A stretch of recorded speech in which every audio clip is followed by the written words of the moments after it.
All right, it's 3 p.m. and we would like to begin our city work session for the city of Orem today. We'd like to read a notice to begin with. This is Mayor Brunst.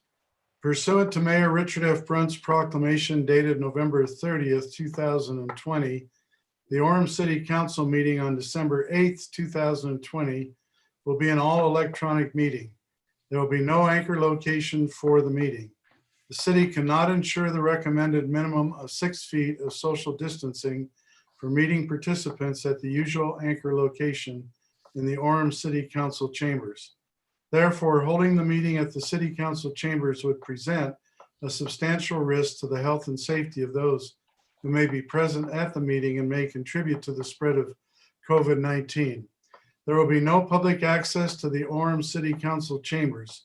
Those desiring to view or participate in the meeting must do so electronically. To view the meeting, please go to orem.org/meetings. To make a comment, please submit your comment through orem.org/comments, or they can be called in. Written comments will be accepted before and during the meeting. All written comments received will be entered into the record and forwarded to each city council member for review. Written comments will also be read aloud during the live meeting when required by law or when time permits. As technology permits, the city council may accept oral comments. Once an item has been voted on, that item will be closed to additional comments. We thank you for your cooperation during these challenging times. We would like to begin our work session today with an update on our new fitness center and library hall projects. And our presenter is Ryan Clark. And Ryan, we'll turn the time over to you. Thank you, Mayor. Are you able to see my screen? We did. It went away. It went away, huh? I see it. I still have it. Okay. Is it back? It's not back on my screen, but. It is for me, Ryan. I see it. Sometimes you got to check a different. If you Okay, I've got it now. Perfect. Good evening, Mayor, members of the City Council. I'm joined today for this presentation by Joe Smith and Scott Smith from Method Studio. As a reminder, they are architects on both the library hall and the fitness center. I'm also joined by Jameson Fairborn and Troy Robertson from Big D Construction, and they are the contractor on the fitness center. I've asked them to join us in case you have any questions today you'd like them to address. I'll get started with the library hall, and I'll go through some photos here quickly. We have a very short amount of time, but I have a lot of photos, so I'll try to go fairly quickly through this. I'll go through some interior shots first of the library hall. This is the south lobby. You can see pretty much the finishes are done. Right now in the whole building, we are working on punch list items and the few remaining items that we need to get a temporary certificate of occupancy, including we've had to modify some of our exit signs because this building has some interesting exit pathways due to the new interior courtyard. This is the west lobby out along State Street with the new wood finishes in. Baseboards are in, and then you'll see some blue tape on one of the columns in the left corner. Those are indicating some of our punch list areas that need to be addressed. This is a shot of the corridor on the north end of the library hall that connects the new children's wing to the main library auditorium entrance. On your right is the entrance to the offices for staff. This is a shot of the men's restroom, and you can see the finishes in there. We even have soap dispensers and garbage cans installed. We do have a final cleaning to take place on the building, but we're holding off until the very end to get that last cleaning done. This is a shot of the stage from the seating. All of the seats are uncovered now. You can see the stage. The stage is actually black, but it has a protective kind of a heavy paper covering on it right now so that it doesn't get damaged by any of the trades that are left in there. A little bit of a closer shot showing that. We do have some work in here remaining with some of the curtains. as well as paint touch-up, speakers, and we'll take about a week to do the sound system and get that all balanced out and ready to go. They're also in there balancing the HVAC system right now and making sure that that is functioning the way it should be. Standing on the stage and looking back out at the audience, you can see the new wood wall. I apologize for the resolution. The photos do not turn out very good when you have a lot of dark in that area, and this auditorium has a lot of shadows in the back just based on the way the lighting is. And then here's a little bit of a closer shot where you can see the carpet. The carpet has a very intense pattern that also does not show up well in photos, but looks really nice and is pleasing to the eye. You'll also notice in the center is the control booth that's been finished up. And in this auditorium, we have a little bit of carpet edges on the stairs left to do, and also just basic punch list cleanup. On this project, our budget is looking good. So far, we are on track to make budget. And right now, everyone's probably wondering, when is it going to be done? I wish I could answer that question, but as the nature of construction goes, when you get into your punch list items, one of the biggest challenges is getting your subcontractors back on site to finish up these little things. And so, for example, with our electrical punch list items, that electrician's waiting until he can get out here and do all of that work at once. And so we're waiting on some price adjustments on those exit signs. And then once they get out here and get that work done, we're hoping to get that temporary certificate of occupancy. We also will possibly face some delays on some of the curtain track manufacturing that is coming out of Southern California. As you all know, that area has been shut down right now to non-essential businesses, as well as stay-at-home orders. So that's my quick summary of the library hall. Are there any questions on that project that I could address? So Ryan, the foldable chairs have all been delivered and they're in-house? Correct. They're actually stored in the basement right now over underneath the city council chambers. Okay. All right, moving forward to the fitness center. Well, first off, this is the exterior. This was as of Friday. You can see the dark kind of gray is the ACM panel finish. That will extend all the way down to ground level. Everywhere that you see that insulation with the silver vertical tracks, that's the anchor system for that ACM panel. And then up above, they call it a not wood finish. It's actually a metal that looks like wood. Very attractive, very pretty. The pictures don't do it justice, but they're well underway with installation of that. This is a shot showing it a little bit closer, and that will be underneath all of the eaves on the front of the building. Looks great. This is a shot of the entrance in the courtyard. All the concrete that you see right at the forefront of the picture over to the first vertical black light is what's heated by the snowmelt system. And so all of that has rubber hosing run underneath it that will have hot water that goes through it. There are two sensors that pick up moisture and temperature and automatically turns the system on when needed. You'll also notice the sliding glass doors on the entrance. Those were retrofitted, or I shouldn't say that, but we swapped out the swinging doors for sliding doors once COVID hit. And so our main entrance will have those automatic sliding doors. This is right when you walk into the building. This is the old basketball court from the old fitness center. So this is our ode to the old fitness center, or monument to it in memory of it. We are leaving it with the stripes on it and the scuff marks, and adding the timeline to it, like in this photo. This is just a mock-up, but pointing out kind of the major milestones in Orem over the years since the city was settled originally in 1847 when settlers crossed the Provo Bench.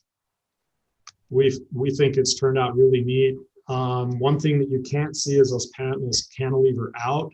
They will have lighting behind them, and there will be I believe a glass insert. Big D can correct me if I'm wrong, and that glass insert will light up and have letters on it, motivational, not letters, but words. As you're exiting the facility, you'll see those. Turning to the left of that photo is the functional fitness room. The storefront glass is in, and you can see how A lot of the finishes are going in. Sheetrock is getting ready. Paint is in certain areas. All kinds of electrical work going on in the city or in the ceiling. This is the adult slide. It showed up last week, and Big D's hoping to install it here in about another week. That slide will go in this location where that scissor lift is located.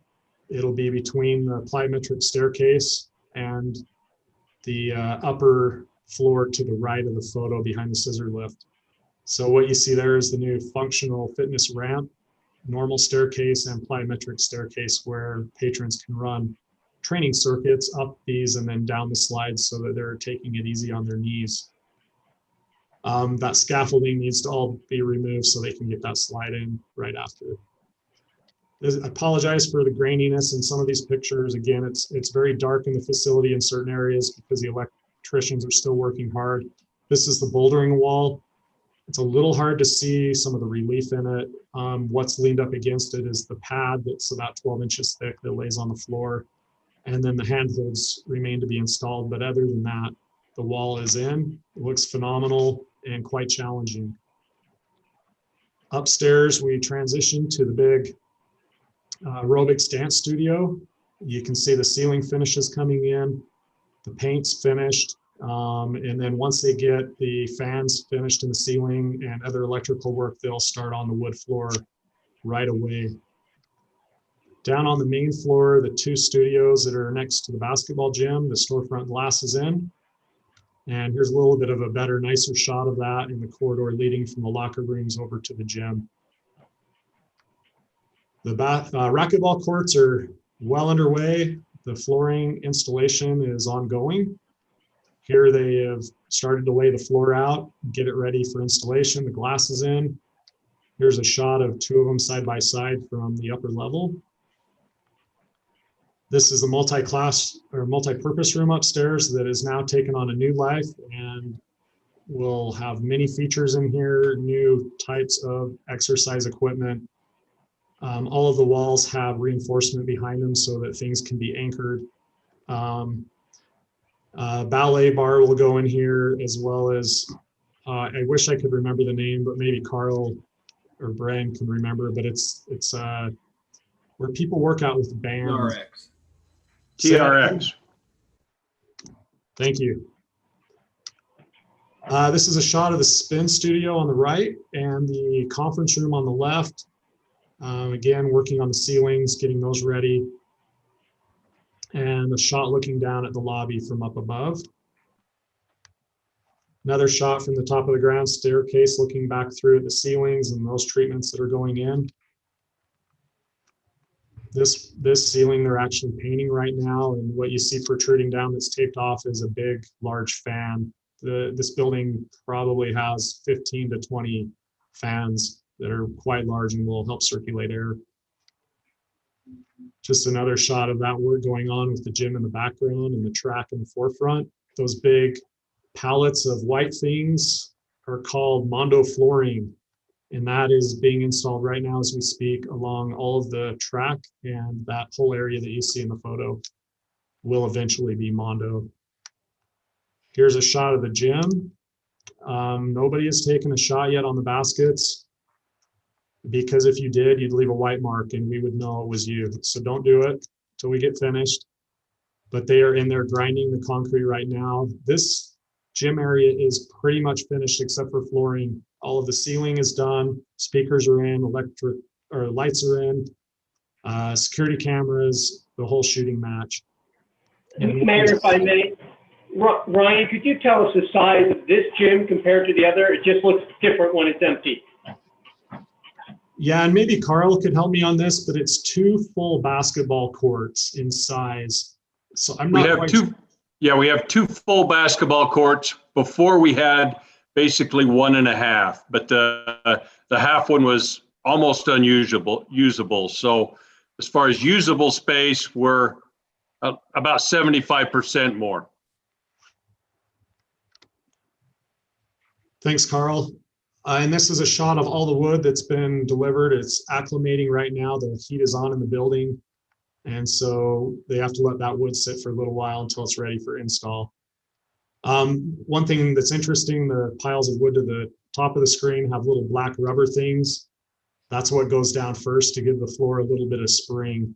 And then it'll have another layer of plywood on top of that before the wood floor goes on. Here's a shot up on top looking down the ramp in that scaffolding system. Ryan, yeah. before you leave the gym, if I might add that the extra space will also allow us to include pickleball courts and lines for indoor volleyball. So we'll be able to program those uses into the gym area as well. Thank you, Brian. And then this is the indoor playground. They just poured the handicap ramp on the left side of the screen. So this room is going to be full of activity, and a really fun game of tag could take place on this playground. This is an overhead shot of it, and then a side shot. And keep in mind the top of this is 14 feet from the ground level. This is under production right now with soft play out of, I believe they're in North Carolina, and they are scheduled to be here January 4th to start installation. I know Council Member Larray will be excited about this. This is a shot of one of the family changing room. You can see the size of one of these individual rooms with the finishes going in, and a shot of the shower that's in that room as well. And then I just have a couple shots up top of the sun rising. I'm not a photographer, but again, just a reminder of those really beautiful views from up top where the cardio equipment will be located. The gentleman there is working on painting that little bumper curb where all of the electrical and network connections are for those treadmills. And then just a closing shot of the knotwood installation going on. Ryan, I have a question on the playground. Ryan, this is Debbie. You were fundraising, I believe. I saw something for the adult gym or children gym, whatever. Do we know the status?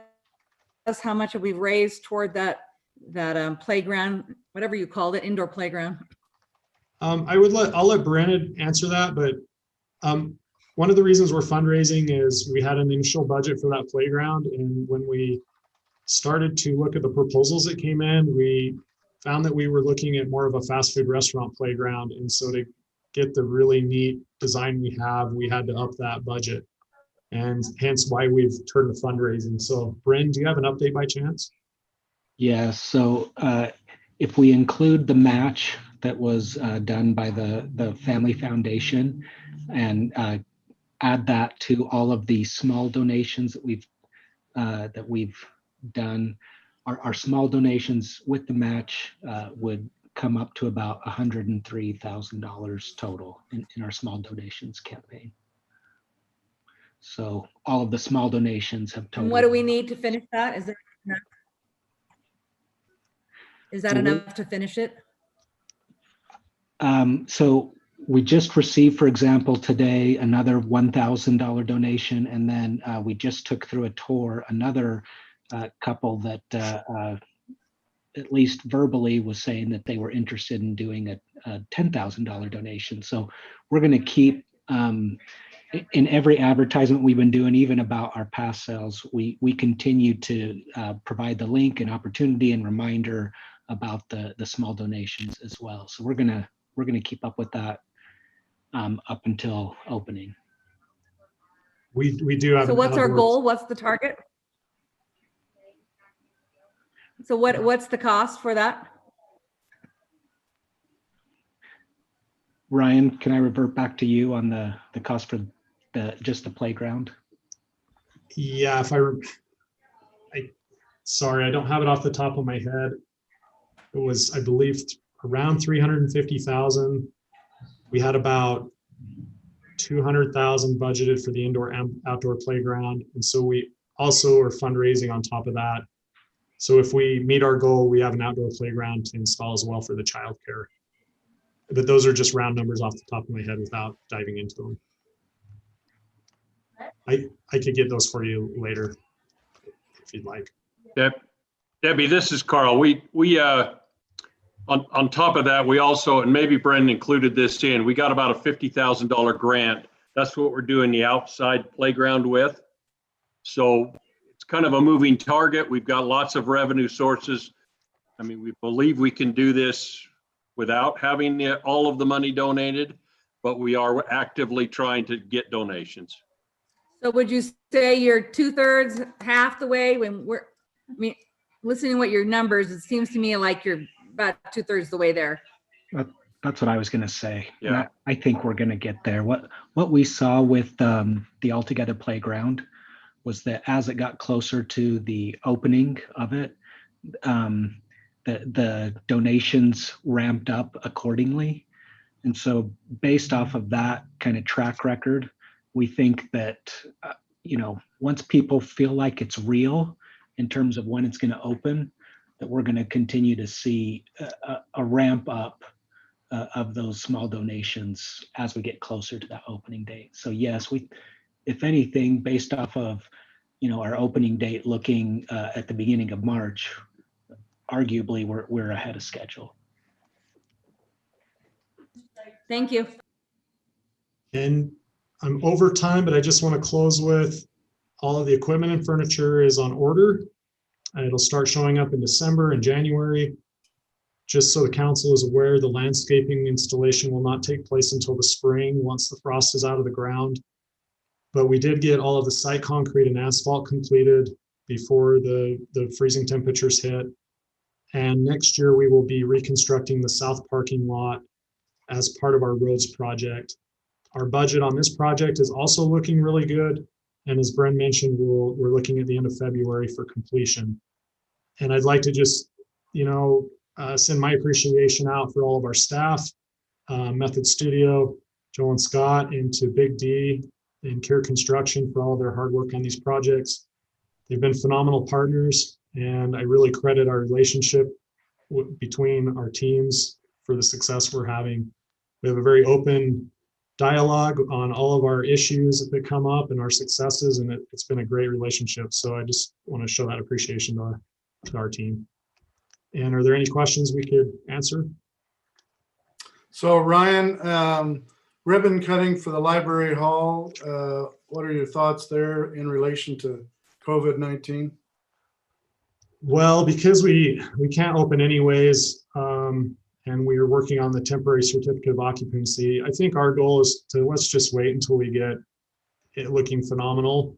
We do have to polish the concrete one more time and get it cleaned, and then I think it'd be ready to show at that point. So maybe beginning of February? I think that would be we should be able to meet that, if not in January. Okay. Any questions? All right, if not, thank you, Ryan. Thank you to Big D and to Method Studio and to our staff. We'll now go ahead and move on to a city retention schedule, and Jackie Lambert, our Deputy City Recorder, will take us through that. And Jackie, are you on? Yes, thank you, Mayor. Sorry, I was having some mute issues. So this is the final piece to the puzzle for our city retention schedule. It is our general administration records section. It's got things like master plans, reports, studies, city publications, etc. This does not include electronic correspondence. That is something we are still working on and considering with the city attorney's office and making sure that we're moving in the right direction with that. So this is just the last piece of the general retention that we are asking to consider, and then we'll be done with these fun little updates every work session. Okay, sounds good. Any questions or discussion? All right, thank you, Jackie. We'll move on to our discussion on 400 West, 1200 South, the roundabout. In regards to the design of the roundabout, Sam Kelly and Horix Engineers, I believe, are our presenters. Yeah, thank you, Mayor. Let's see if I can share my screen here real quick. just a brief little update on where we're at with our roundabout. Some of you may have remembered when we brought this to council in a work session. See if my, oh, wow. How does that work? Oh, there it comes. Sorry. Okay, here's a brief overview of why we need the improvements, existing and future deficiencies, intersection type that we looked at, and then what we have for a suggested design, as well as some of the similar types of roundabouts that you guys can look at. Right now, this is our current level of service we have. If we were to take the current configuration we have and leave it as is and go into 2040, and I can't tell if you guys can see that slide there or not. But anyways, it shows that we would be in a level of service F in the PM. And more importantly, to look at that, you would see that we have 88 seconds of delay, which would be pretty substantial.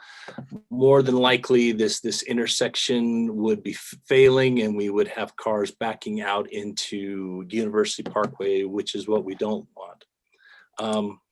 In our analysis that we did, we looked at actually just improving the roundabout, making it larger, but keeping it as a single lane roundabout through in the actual rotary portion of it, with one single lane from each one of the legs, and then keeping that as a single lane through the roundabout, but making it larger. And as you can see, when we get out to 2040, it really doesn't do much good for us. We're still at similar types of level of service. Actually, our delay in the PM peak is a little bit worse by a second. So you go from an F minus to an F minus minus, maybe would be a way to look at it.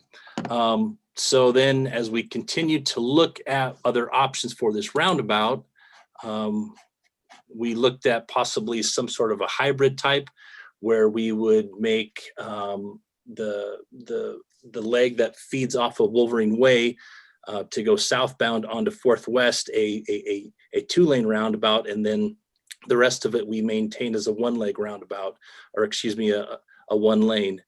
As you can see, with what we have in there for levels of service and delay, it buys us a little bit of time. It cuts our delay in half to 40 seconds, but still we're at a failure rate. And two, with roundabouts, they're a little different than a signal. Once you get into D and E, which is acceptable for a signalized intersection, a roundabout really begins to fail, because if you have 40 seconds of delay, the queue lengths are quite extensive, and it's not like a signal where you can go ahead and release those with signal timing.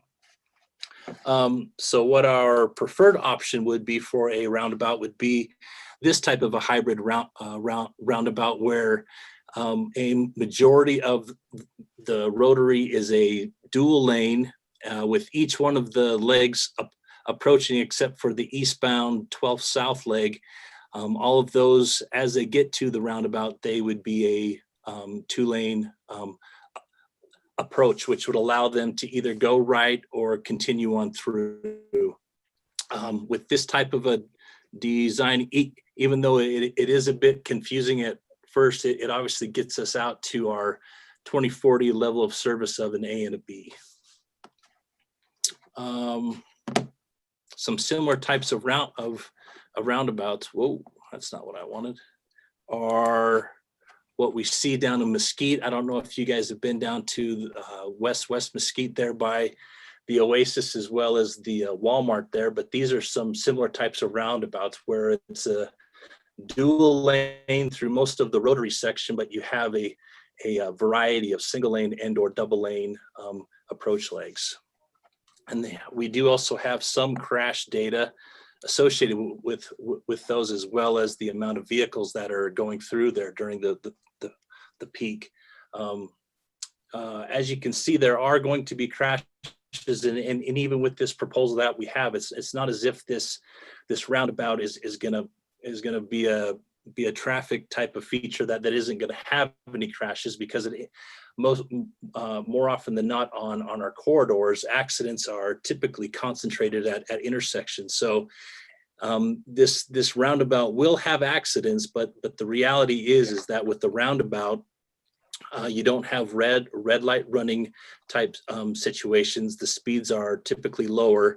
And as you can see, just from this data in this area, we only had one crash with actual injury each year. And understanding too that in this area, we do have higher speeds than what we would have at 4th West and 12th South. In this case, I don't know if you can see my mouse, but with this roundabout, you do have a freeway off ramp that is approaching, which is a big reason why these approach speeds are near 45. And this is some more data. The one was the north side of the intersection. This is the south side. This is the side where the Oasis is. So yes, we did take this revised design to our Transportation Commission last week, and they provided a positive recommendation for this type of a design. So the main purpose of this was to give you all a brief update on what we were going to do for this design. We have purchased the home on the northeast corner, and then with your blessing, your approval, we will go ahead and then have our acquisition agent get in touch with the church as well as the commercial property to the southeast, so we can acquire the remaining pieces of property we need, and then we can hopefully move forward with a build. It would be pretty presumptuous to think that we could do it this following spring, but if the stars are aligned and we can at least get right of entry or some pretty good confirmation that we'll be able to purchase the right of way, we could do it this spring, but likely, knowing in previous dealings I've had with the church, which usually takes a little bit of time, we would likely at least be building this facility next summer, in the summer of 2022. Sam, question for you. Uh-huh. When you're redoing this, are you able to keep traffic flowing through this area? We will try to. I mean, and that will be part of our. I mean, when we go to select a contractor, we will have construction drawings, and then we will also leave it up to the contractor to provide traffic control. I think there might be some ways that they could allow some traffic to maybe go east-west or north-south, and there is probably likely going to be a portion of time where the whole area will be closed. Mind you, too, we will have some money from UTA as part of the BRT project. Initially, they just wanted to do some slight improvements to the north to eastbound movement. So they had, I believe, $125,000 there. And then they also had some money set aside to do some improvements to 12 South, because that part of the roadway is part of the BRT route. And that asphalt section needs to have another couple inches added to it. So 12 South, during this roundabout project, we will south and reconstruct it so that we have a 5-inch asphalt section versus the current 3-inch asphalt section. So we understand that traffic's going to be an issue, but we're trying to get in there and get as much of this work done as we can without preferably interfering with school traffic, in the fall. So the idea would be, if we have to get in here and if we have to close it, which we probably will do portions, it'll be during the summer, and hopefully incentivize that contractor to get in and get out. Okay, and then another question. You've got the crisscross section there on the roundabout and also on the exits and entrances. Are those designating that you'll have landscaping there, or what is that? Likely, we will have some sort of a combination of landscape and hardscape. And like I said, we can bring that back to the council if you guys would like to look to see what we're going to put in there. Around the interior, there would likely be some sort of a concrete apron in there for larger trucks and trailers that happen to be going through the area, moving trucks, things like that need the space. They can drive up on that kind of a mountable type surface. And then in the center, we would continue to have some sort of a landscaped portion there in the middle that similar to what's happening now, and likely UVU would probably enter into some sort of a maintenance agreement with the city and maintain it similar to the way they are now. Okay. Sam, I may have missed it, but what was the dollar cost on this project? What we have right now through MAG is, I think we have about $2.1 million set aside. The design fee with Horrocks is around $200,000. We're now to the point where if this is an acceptable design, like I said, then we will go ahead and start on the process of purchasing the properties on the southwest and southeast. And likely with the way the economy is now, the construction market is quite strong. And if those costs were to increase, I will have to go to MAG and ask for a request for some additional funding, and keeping in mind that our match to that is 6.77%. And likely that there is going to be some additional funding with what we've done with 16th North and some of the other projects where we've had some jurisdictional transfers. There is some money available to Orem for some of these other projects. So depending on the costs that come in place for the right of way, and then the contractor, we could likely need to ask for some more money from MAG. So Sam, question, do we have any other 2-lane roundabouts in Orem? The only other roundabout we have that is 2 lanes is going to be further to the west as you enter into UVU. The difference there, if you're looking at it compared to this roundabout, is that we do have, as you exit, if you're heading northbound into that roundabout, it's 2 lanes. And then if you were to continue to go north to northwest on Campus Drive, you'll actually, there's 2 lanes there that accept that, and they'll carry that through for quite a ways. But other than that, that's the only roundabout that I can think of that has 2 lanes. So it is something new for the area for sure. Roundabouts are tricky anyway. When you add another lane, that even adds to the challenge.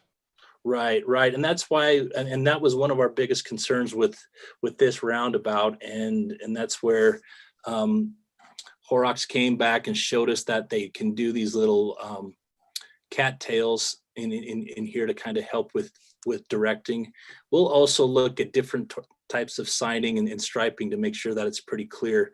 We're also very aware of this design and how it's going to be pretty confusing, and understanding that every fall you're going to have a new group of folks that are going to be coming to this area for the first time. So as this project rolls out, the plan is to do a very thorough PI blitz and put some videos on our webpage that actually kind of bring a person through this so they can kind of see how they should navigate it and where they want to go. So yeah, the intent is to make sure that we educate the public the best we can, and then obviously with what we have going on here, try and sign it as much as we can, so we don't have folks approaching it and then realizing they're in the wrong lane and then they suddenly shoot across, which is what I have done when I've been down. There's a similar roundabout too down in Bloomington.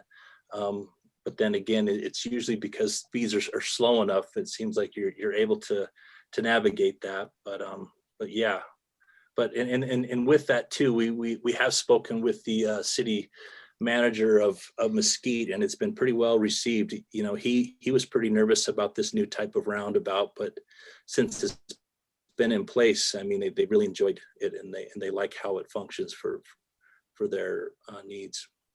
Sam, I was just going to mention, I've driven those roundabouts in Mesquite, and I like them. They work well. Very good. It's what I like to hear.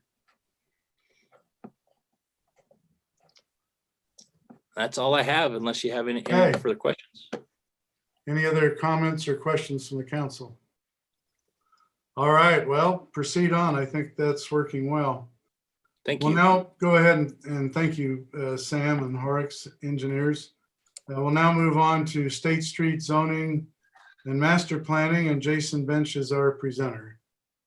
Thank you, Mayor, members of the council. Let me see if I can share my screen. And you have 1 hour. Well, I'm going to try to cram 5 years into 30 minutes if I can. So, Okay. and then we'll have 30 minutes hopefully to discuss some things. So can everybody see my screen? It should say Imagine Orem on there. Yes. Okay. As we looked at, had the opportunity now to present to the council, talking about the past 5 years of State Street, I want to kind of go through kind of a history of where we've been and how we've got to this point. And initially, I want to, if I can get my slides to actually work. Did that change to another slide? Yes. Okay. So in the initial survey completed, this was back in February of 2015, you can see there are several priorities. One of the top 11 possible initiatives that the city was considering based on this study, this kind of gives the top ones that we were looking at.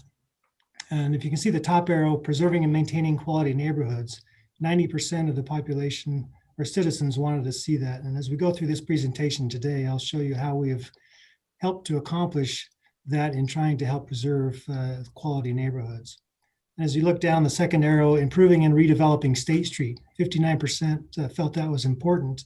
And based on that and other things that we had in 2015, we moved to look at implementing a State Street master plan.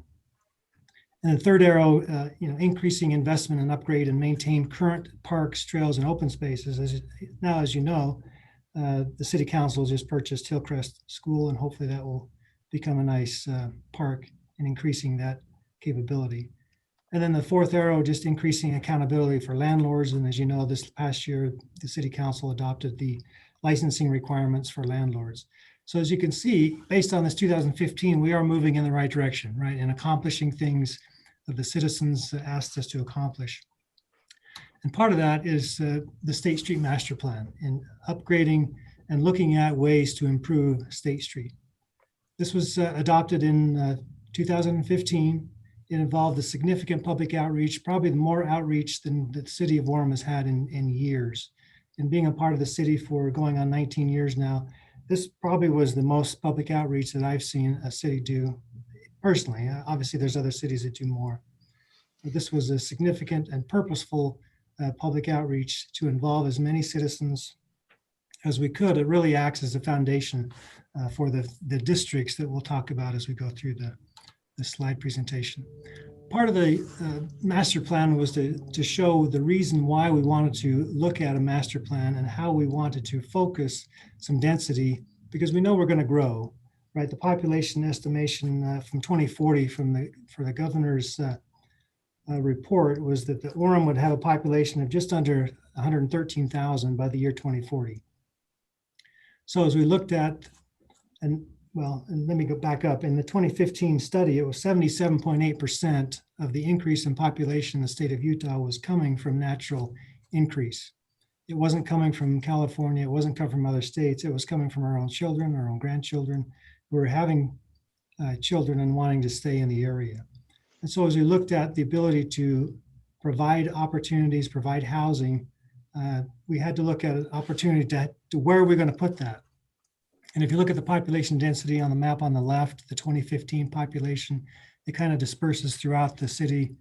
And as we try to accommodate the population increase by 2040, the State Street Master Plan focused that density on the State Street corridor, where we have the infrastructure, we have the ability to maintain traffic, we have the ability to handle that traffic on the major intersections. And as you can look at the neighborhoods to both east and west, it maintains that same density. So we're helping to preserve the single family neighborhoods that are currently within the city. Part of the vision was to look at walkability, to look at safety, to look at livability, to get to a place where people would want to be on State Street, want to be a part of the community and be active. We wanted to activate State Street. This kind of gives you some pictures of, how we can improve aesthetics, how we can improve mobility, how we can improve the economic, redevelopment and development of the corridor. And that's kind of what the vision was for the State Street Master Plan. This kind of gives you an outline of what we did as far as the State Street Master Plan, as far as the public outreach. I'm not going to go through all of them, but you can see, 25,000 email notices we sent out, 4,100 notices mailed to Orem businesses, 80,000 utility notices. That's 3 separate mailings. We have about 26,000 approximately homes in Orem. So that's 3 different mailings. And so we was pretty extensive as far as our outreach, as far as reaching out and trying to find ways to include people and activating them to come out and participate, whether that's through an email, whether that's through Facebook, whether that was through actually coming in person to the Sarah, which we held most of our meetings in the Sarah during this process. And we had a lot of people come to those meetings as well. This gives you an outline of what we did for not only State Street, which is the chart on the left, and then in the middle was the design standard city center districts, and then the remaining State Street districts, all the different outreaches, all the different opportunities we had to try to encourage and excite people about coming out and giving us their input. And you can see on the chart on the right, the public event attendance. We hired a consultant for the remaining State Street districts that purposely was designed to get people to come out and be engaged in the process. And you can see that we had, upwards of 1,100 people that were actively engaged in the different meetings that we had. And I'll show you as we go through the slideshow, the number of people that came out to our different activities. So this is the city center district. We held that separately. So we first the council adopted that city center district in June of 2018. So this is the meeting that was held prior to that. You can see in the council chambers, the number of people that came out and was actively engaged in the process. We held a meeting at the Midtown Village, Midtown 360, I guess is what it's called now. Allowed them to take a tour of that development as well. We held business lunches. We had email subscribers. We had opportunity for them to participate in where density should be located within the district.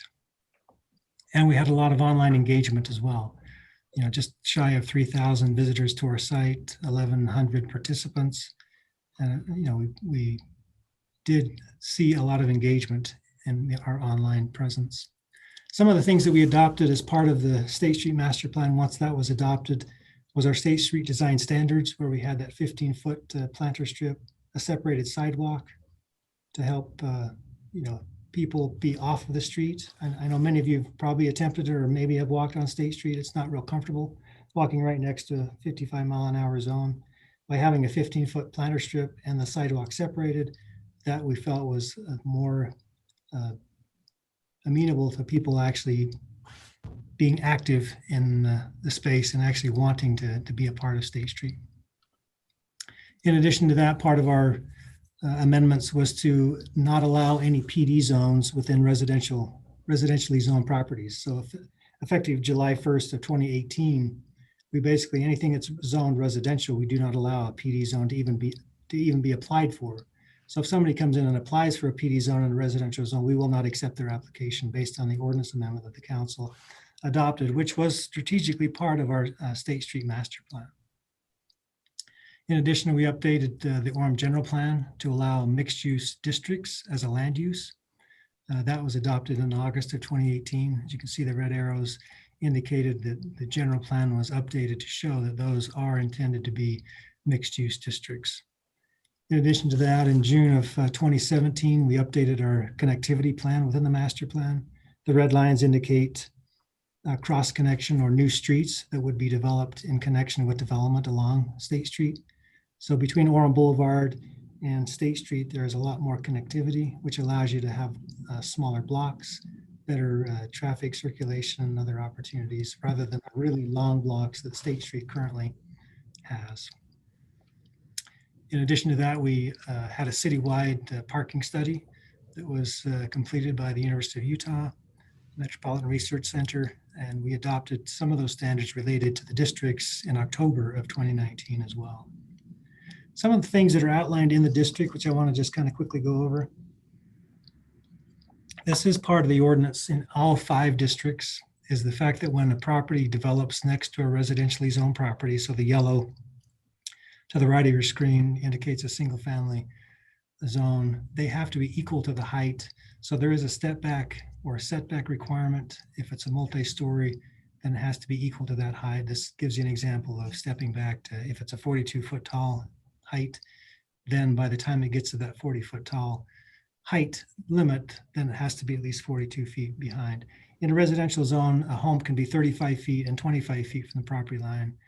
This one would have to be, equal to the height. So that standard was built in purposely because we knew there were small sections of the districts that abut a residential zone. And we wanted to make sure that there was substantial separation from residential versus the commercial or mixed use district.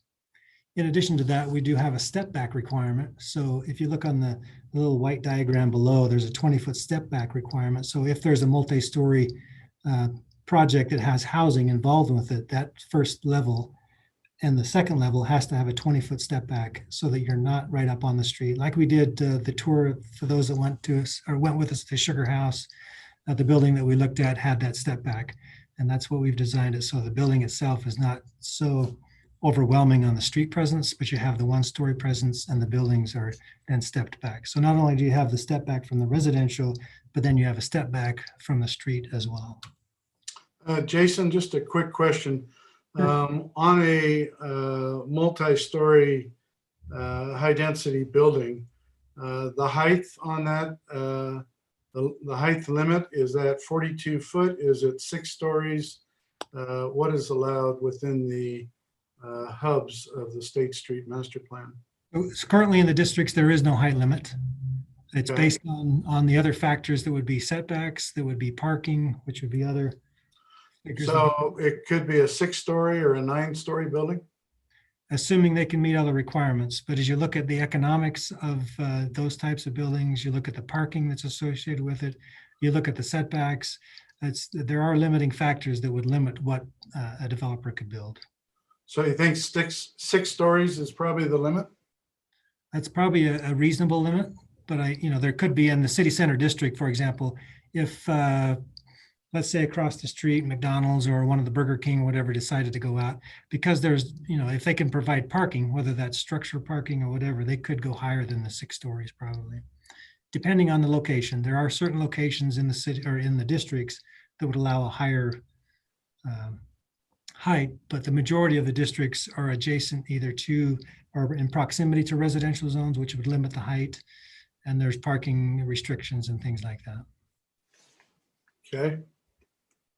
So these are just some quick things we built into the districts to allow, facade requirements, massing requirements, window requirements, balconies, screening, lighting, all those type of things that weren't typically part of the State Street prior to the districts. So we've included those in there as well. Many of you may have been a part of our VR experience we had at the mall. We had opportunity in the mall allowed us to advertise on their billboard. We had newspaper articles. We had, 13,000 plus postcards that we mailed out for the districts. And then we had competitions, prizes, and swag that we gave away as well to try to excite people about getting involved in the remaining 4 districts. These are some other online engagements that we participated in. Now I want to just kind of go through, we have 9 neighborhood plans. We just completed them, as the council knows. We just adopted 8 and 9 this last year. But 7 of those 9 actually have frontage and are part of the State Street corridor. And I just want to go through each plan quickly just to show that each one were part of the discussion with the State Street master plans. So if you look at the North Ridge, Heather Ridge, and Windsor neighborhood plan, that was done in April of 2017. You can see the Neighborhood Advisory Council, those that were part of the discussion. Those that were significantly part of the discussion that came out to the different meetings. We had multiple advisory meetings. Those that participated on a regular basis were included in this advisory council, which is part of the actual master plan. But you can see the top 5, and I highlighted them in orange, that kind of discuss things that were related to the State Street master plan. So the first one, preserve single family nature of the neighborhoods through similar low density residential development and infill. we're doing that by not allowing PD zones within the neighborhood. But then on number 2, plan for future Northgate Village District to serve as a gateway into the neighborhood, allowing new retail, office, and residential development. I'm not going to read through all of them, but I think they just to illustrate that each of these were aware of the State Street Master Plan, the State Street districts, and each of them encourage the development of those districts. And I'll go through and just really quickly, Aspen and Timpview, the same type of thing. If you look at along State Street, the very bottom bullet, it says allow for diversity of housing options and business types on State Street at the North Village District and the Canyon Crossing District.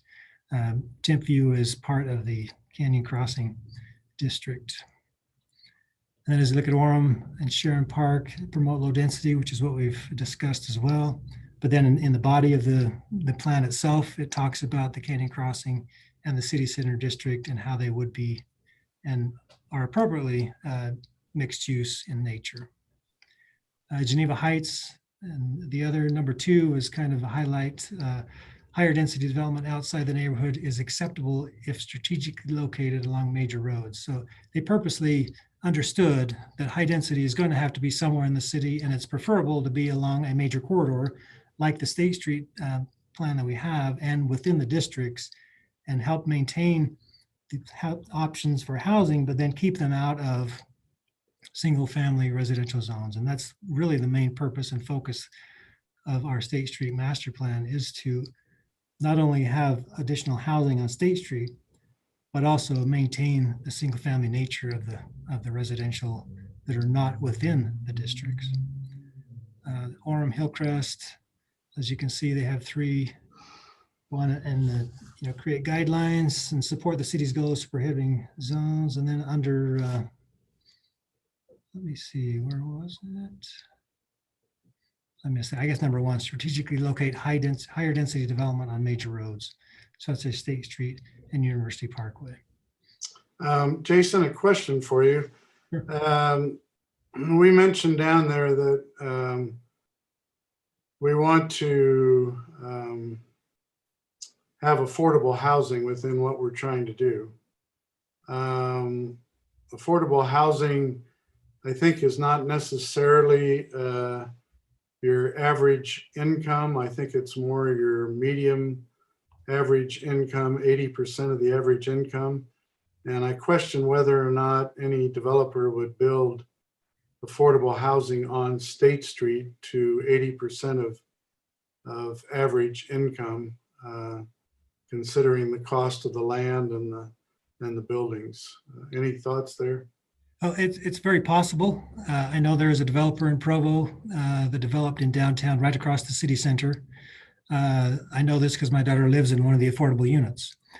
They did get some benefit from the state as far as, considering having, I don't know how many total number of units they have, maybe 10 within that development. The majority of them are regular rated apartments, but 10 of them are strictly held for lower income housing. So there is options. I think the city would need to look at, maybe options to incentivize and, encourage them to do that, or maybe we change the ordinance to allow a certain percentage of them to do that. But there are ways I think we can encourage along State Street to have some affordable housing as well.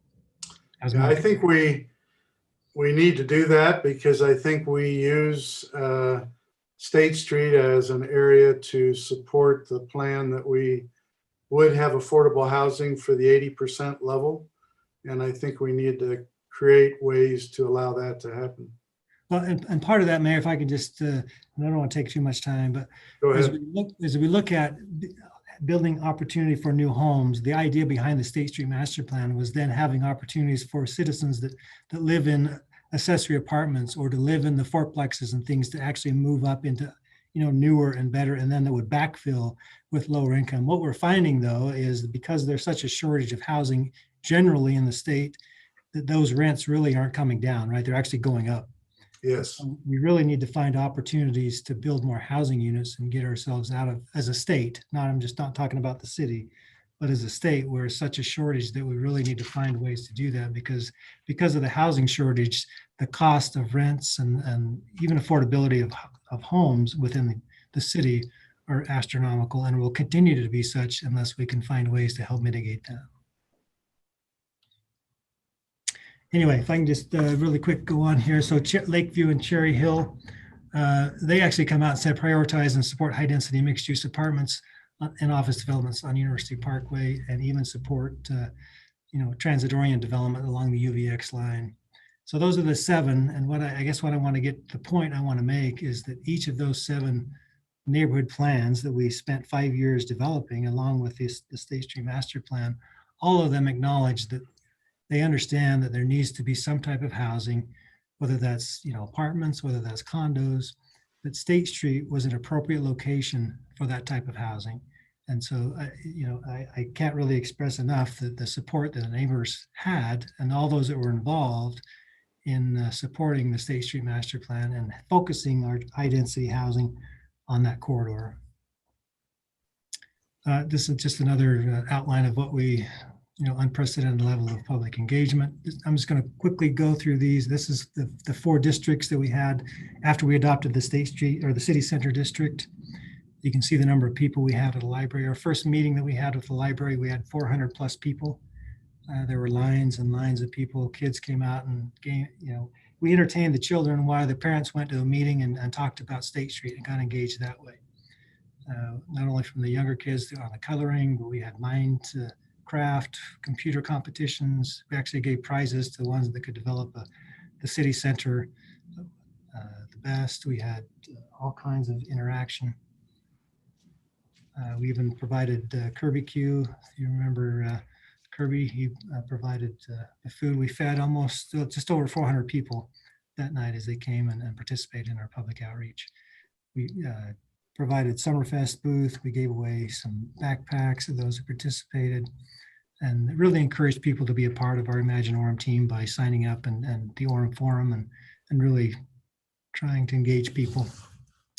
We did have business owner luncheons. We invited all the businesses within the districts to come in for lunch so we could explain. We had 2 different business meetings, one for the South 2 districts and then one for the North 2 districts to encourage them to come out. We had pretty good participation with business owners just so they could see what was going on. Those that had the VR, remember that we had, this is on the right side of the screen, kind of as you put the goggles on, you could see and you could fly through and walk through the design that the VR team proposed. This is a good example on the left of how a district could fit within a residential buffer. You can see that there's some residential on the one side, there's a street separating them. And so it fits within the overall scheme of how that interacts with a residentially zoned neighborhood. And then of course, some pictures of opportunities we've had to take council on tours from Hillsborough all the way up to Hillsborough, Oregon, to Sugar House, to Salt Lake City, Holiday, and up to Ogden as well. So I'm briefly going to go through this as I'm getting short of time. This was out of council discussion that we had a work session in March of 2015 that talked about what was in the State Street districts. I talked about the Northgate Village. The majority of that district was designed for housing. There was some office and commercial retail, but the majority of that was slated to be housing. This, if you can see on the screen, that development is on the corner of 16th and 400 West. And then State Street, you can see there. It just kind of goes through the projection of 5, 10, and 25 year. Same with Canyon Crossing, which has a mix of residential office. City Center District, which is more of the mix of and more heavy on office and retail than it was residential. The Arts District which was also designed, for a little more residential than it was office or commercial with some civic. So we have 2 districts, the Northgate Village and the Arts District, that were designed specifically for or intended to be residential in nature.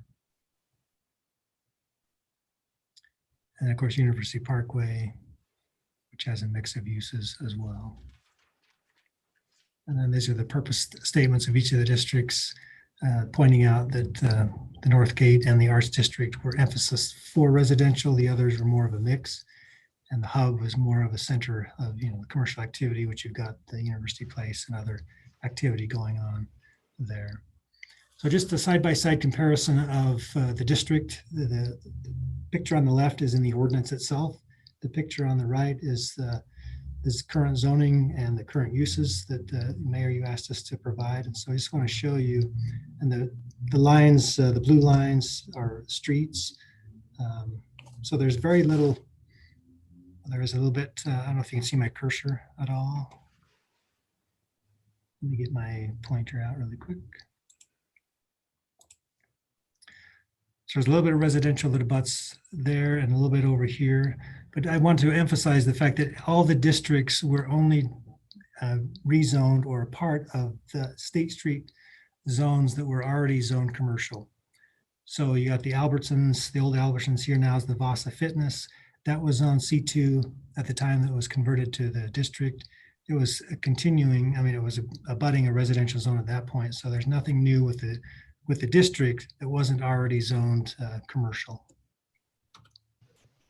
Same way with the Canyon Crossing. As you can look, there's a lot of multifamily that abut this portion, city center here, and then you've got Street, Orem Boulevard, and others that separate the district from the residential zones. The blue line again is streets.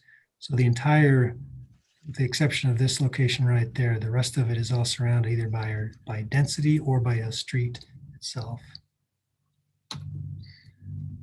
City center, same way, you've got a lot of multifamily here, a lot of multifamily at this location, multifamily on the south. So there are a few points that are residential, but you've got the standards that are built in that separate the height restriction from how close you can be to a residentially zoned property. Those are purposely and thoughtfully put into the ordinance itself. This is the Arts District, which is totally surrounded by streets. There would be no development in there that wouldn't be bounded either on Old Orem Boulevard, State Street, or 4th West. And then the Hub District is very similar. There are some residential, but the majority of those residential units are either multifamily or some other type of commercial development. So just in closing, and this part of the presentation, I just want to kind of, if we use State Street as the basis or the base of how we've moved forward, I just want to kind of go through the things that we've accomplished over the last 5 years. Digital outreach, public involvement, thousands of notices, State Street connection plan, no PDs in residential zones, neighborhood plans over the 5-year period, market studies we've done, specific design standards adjacent to residential, business owner luncheons, design standards that we developed for the State Street corridor, mobility study, which is still in process, DRC application expiration dates, parking studies, which we've completed, general plan update for mixed use, and the corridor, central corridor transportation study that's still undergoing, that includes not only Lehigh, but all the way down to Provo. But all of that is building a foundation for what these State Street districts are sitting on. It's not that we've come out and said, hey, let's develop State Street districts.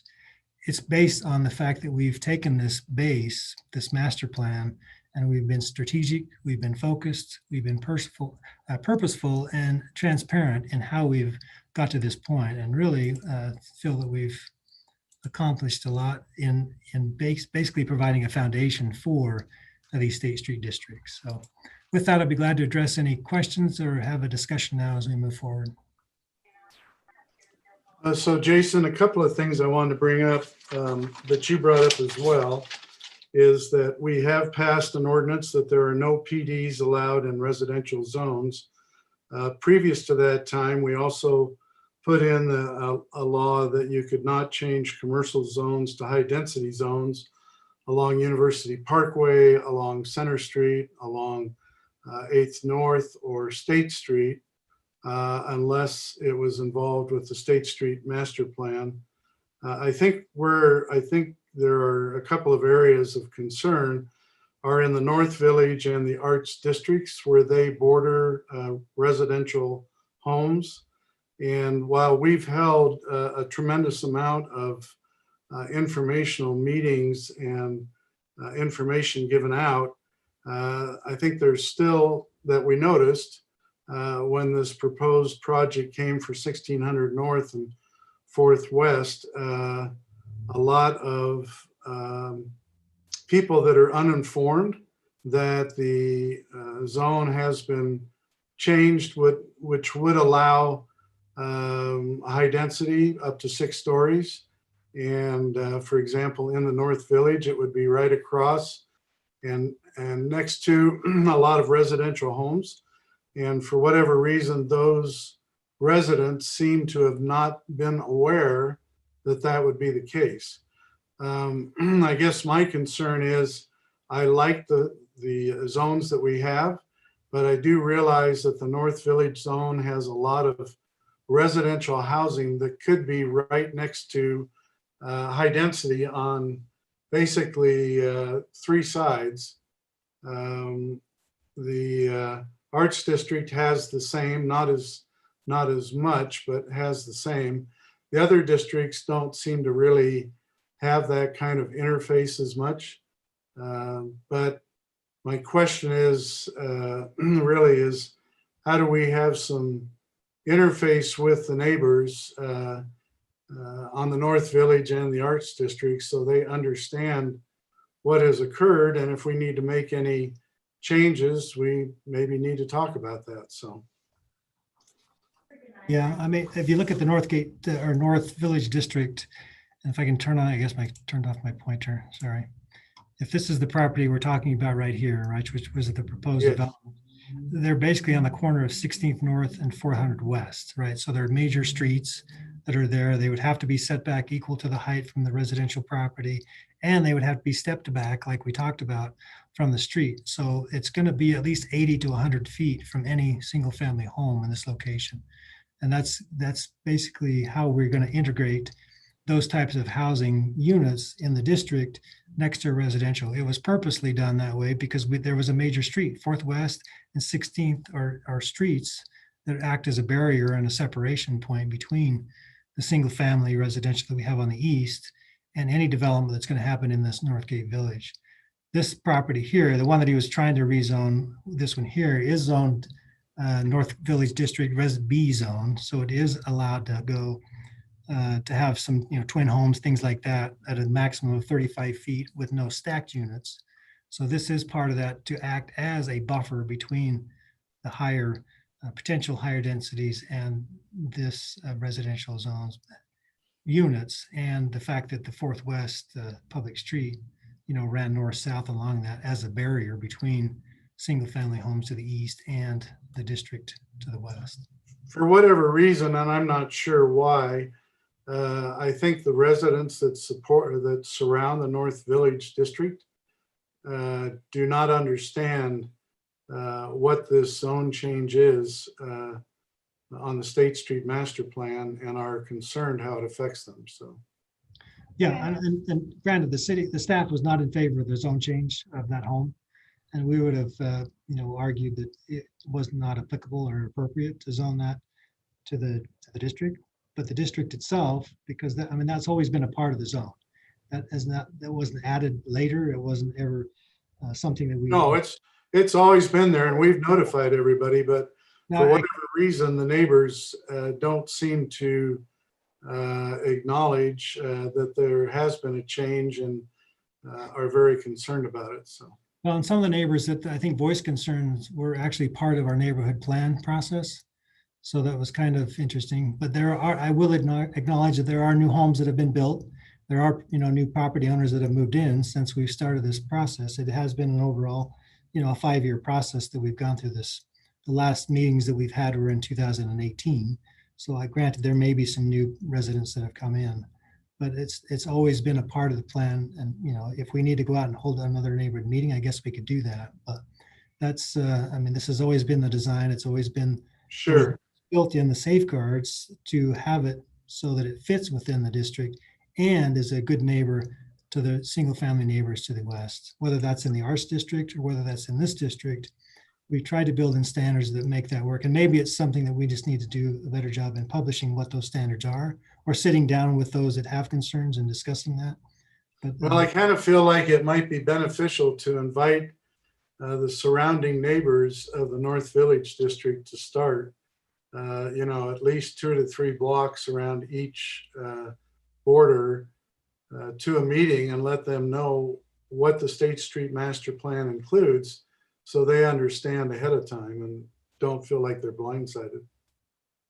Yeah, and granted, we knew going in that there, obviously we're waiting for a developer to come in and develop first in any of these districts, right? And we knew that a first developer was going to probably have some issues with, people in general wondering what's going on in these districts, because it has been static in what we've been doing, right? We've worked towards getting these districts ready and primed so that they can be redeveloped and fit in with the State Street districts that we've developed, but we still are obviously waiting for one to come in and actually develop to those standards, which we knew coming in, whether it was this district or another one, there would be some growing pains that we would have to deal with. Sure.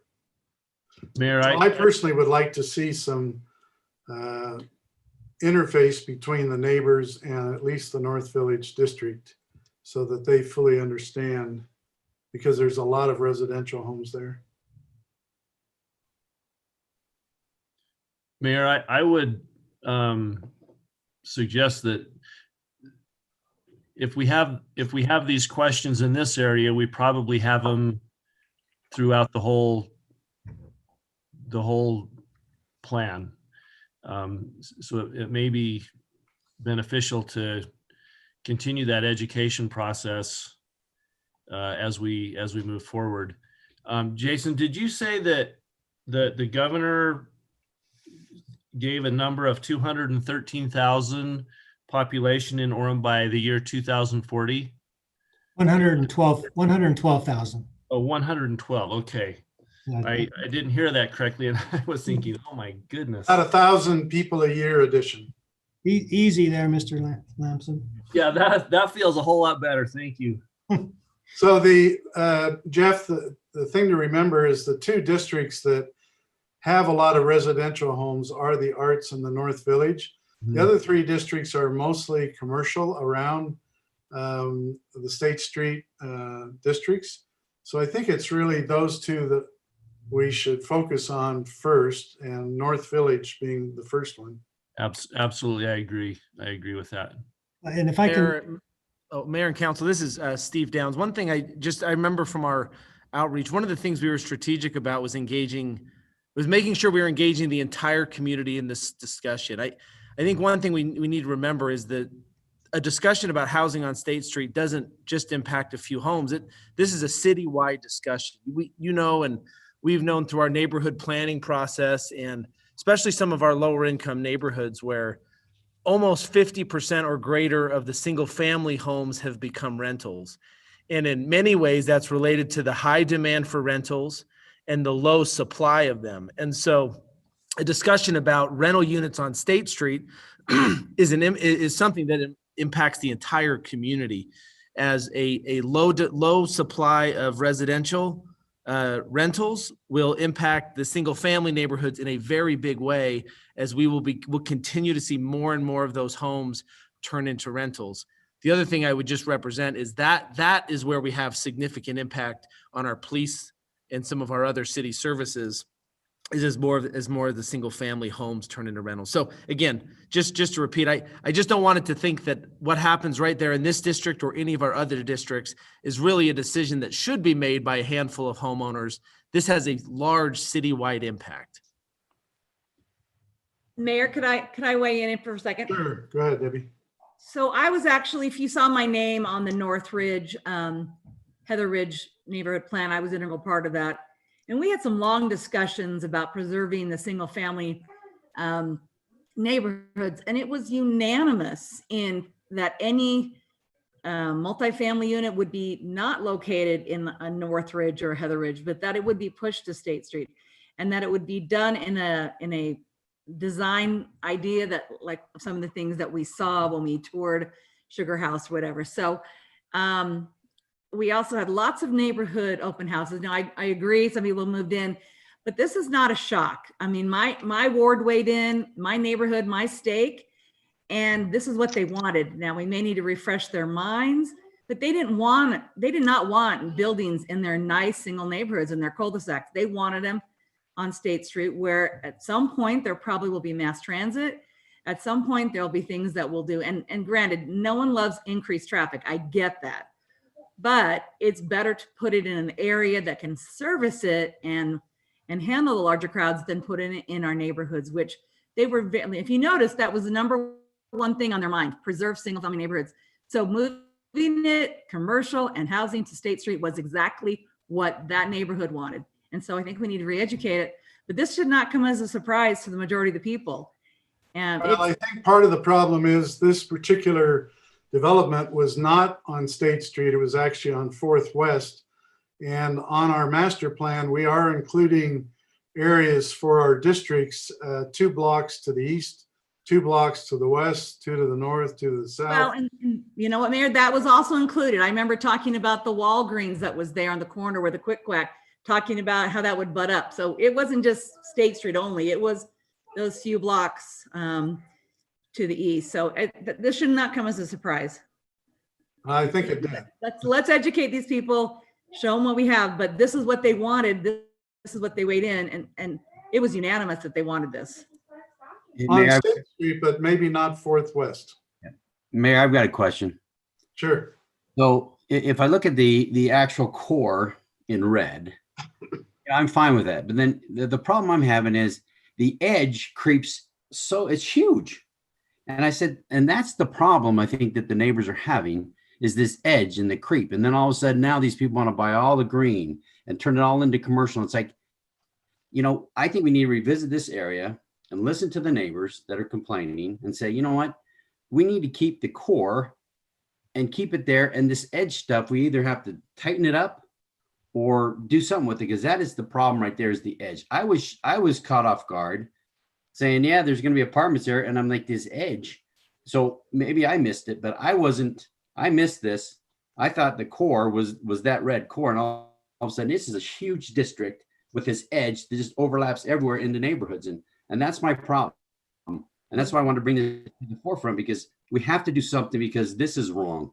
So That Dave, 1600 West is wrong. so can I address that, Dave? Go ahead, Jason.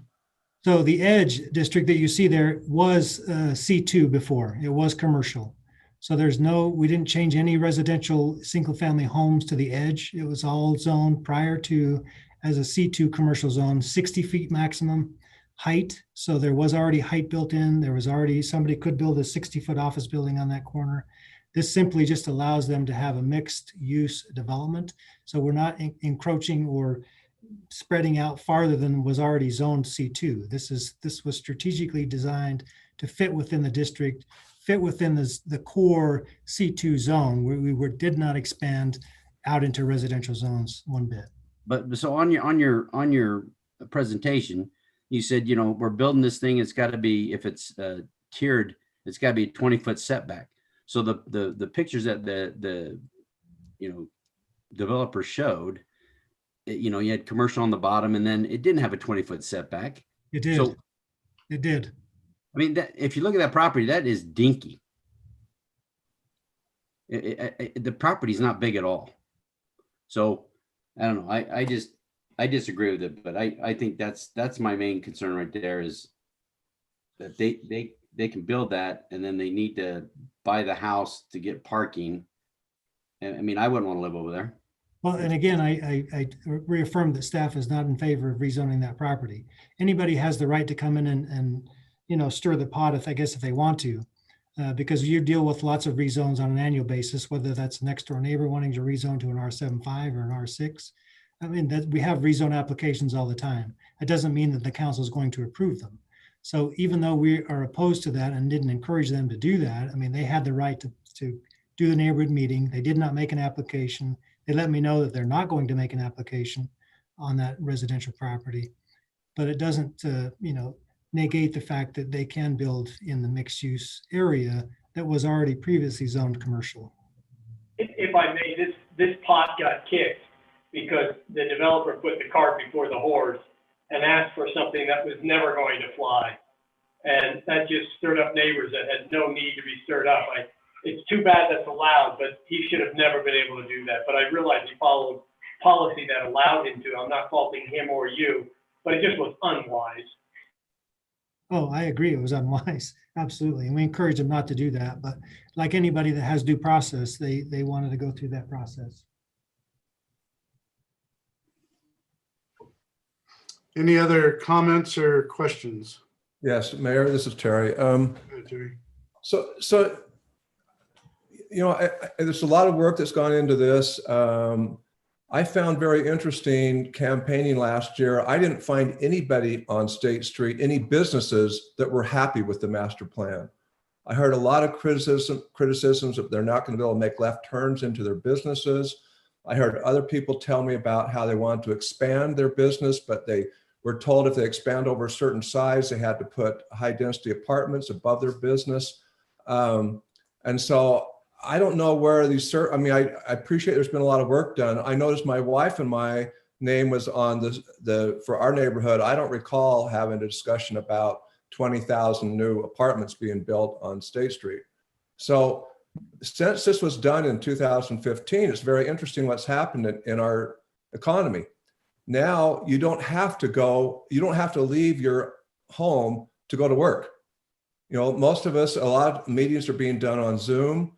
There's not the issue for transportation, and you don't have to live in a certain spot. You can live in Nephi and be on your computer. You don't have to live in Orem and take public transportation. So I think this is a great effort, but we need to be careful not to start deciding this is it no matter what, because the world has changed since 2015. And I'll give one example. This is someone the mayor knows. It's his neighbor. Young man, well, his parents are the mayor's neighbors, but he lived in an apartment in Orem. He's a college graduate. He doesn't need to now go to work anymore. As far as, you know, he can do everything from home. So he said, I don't want to live in a high density apartment. He just bought him a townhome.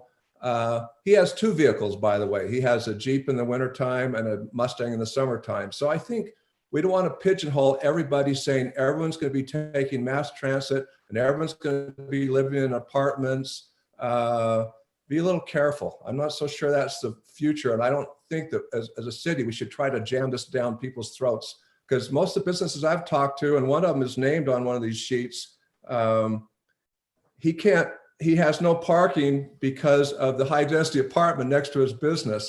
And we're going to start losing businesses if we keep jamming, and residents, as we keep trying to force this 5-year-old plan that might not be currently what's needed. Mayor, this is Ryan Clark. Could I make a comment? Sure, go ahead. I wanted to correct one misconception. I think Councilman Peterson mentioned 20,000 apartments. I believe that number is not correct. That was a number in our presentation from a week ago, from a presentation by MAG, if I remember correctly. It's 20,000 residents, not apartments, that were projected on State Street in that central corridor study. So I just want to clarify, it's not 20,000 apartments that could be accommodated on State Street. I'd also like to clarify that we are not advocating for housing. We don't want to build multifamily housing. We are just trying to make a location where it can be built. And there's a lot of extrinsic factors out there that are going to control if it even does get built. We're about 2 years into this plan, and as you know, we haven't had a single project come forward. So like Jason talked about, a lot of the things built in as far as parking, setbacks, a lot of that is self-regulating, and quite frankly will control whether a developer can even make a project pencil. But I mean, Councilman Peterson mentioned that we don't want to be attracting these type or providing only for a certain specific use or type of person, but we have single family homes in Orem for those that don't want to live in an apartment. We have townhomes, we have twin homes, we have apartments. We are looking for a mix of housing and allowing a mix of housing to occur in our city. That is all we're trying to do here is to be proactive and help control future growth, and actually to help control what comes before the council and hopefully make your lives easier, because without some kind of a plan, we will get a lot of unsolicited zone applications that will come before you, and you will hear from the public. And so a lot of this has been to help create a place for where these developments can take place and to help take some of that development pressure off of other areas of the city. So I appreciate that, Ryan. And I'm not trying to be critical of what's taken place. My concern is we need to be loyal to the businesses that are currently on State Street, and also the number one priority that all these different groups listed, which was the homeowner.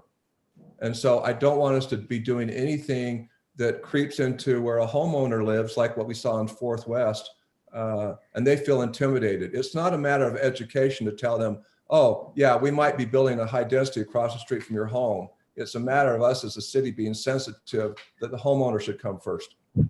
I absolutely agree with you. As a former economic development manager for the city of Orem, my purpose was to keep every single business in Orem that we can. And I don't want to see any business leave. But no matter what we do in the city, we're always going to deal with NIMBYism, and that's not in my backyard. And so therefore, for the greater good of the city, at times we have to make decisions for the greater good of the city. And I know it's painful and I know it's hard, and I'm not arguing. I'm just stating kind of what we and every other city is going to face or continues to face on an ongoing basis. Thank you. Any other comments? Mayor? Yes. Go ahead, Brent. A couple of things. What was not talked about much in 2015, 17, 18 was the double bus line going down State Street, and how that ties into all this art district, because it's going to condense everything. In fact, I think it's going to take your parking off the State Street, which is going to be, it's going to put people out of business, some people out of business. And I don't know how that ties in with this. From what I heard this morning on the radio, they plan on putting that bus line in 4 or 5 years. So maybe Jamie or Ryan could say something about that. And going back to the districts, I was for these districts, went to all their planning meetings because it was the time period where high density housing was being put in my neighborhood. And I don't want any neighborhood to go through that again. And the repercussion, the people upset, and it was really a difficult time for a couple of years there with the student housing for UVU. So as far as keeping the residential house or the high density housing out of neighborhoods, this plan's a good idea. It may need to be tweaked a little bit, but I just don't want to see any high density in the neighborhoods ever again. Thank you. Okay. Mayor, may I make a comment? This is Jamie. Sure, Jamie. I appreciate the discussion this evening. I think we talk about anticipated growth in the state. I think we all acknowledge that growth will continue to come here in the state of Utah. As Jason mentioned, not necessarily from outside immigration into the state, but rather 75% of the growth in the state is happening in the bedrooms of those that are already in the state. So we can anticipate that the state is going to grow. I think the effort that we have undertaken in recent years is to try and strategically anticipate this growth and to strategically accommodate this growth in the future, rather than being compelled to do things that we in the future may not be necessarily comfortable with. There is a large effort afoot right now within the state as a whole for the limitation or the restriction of city councils and local jurisdictions to restrict land use and zoning.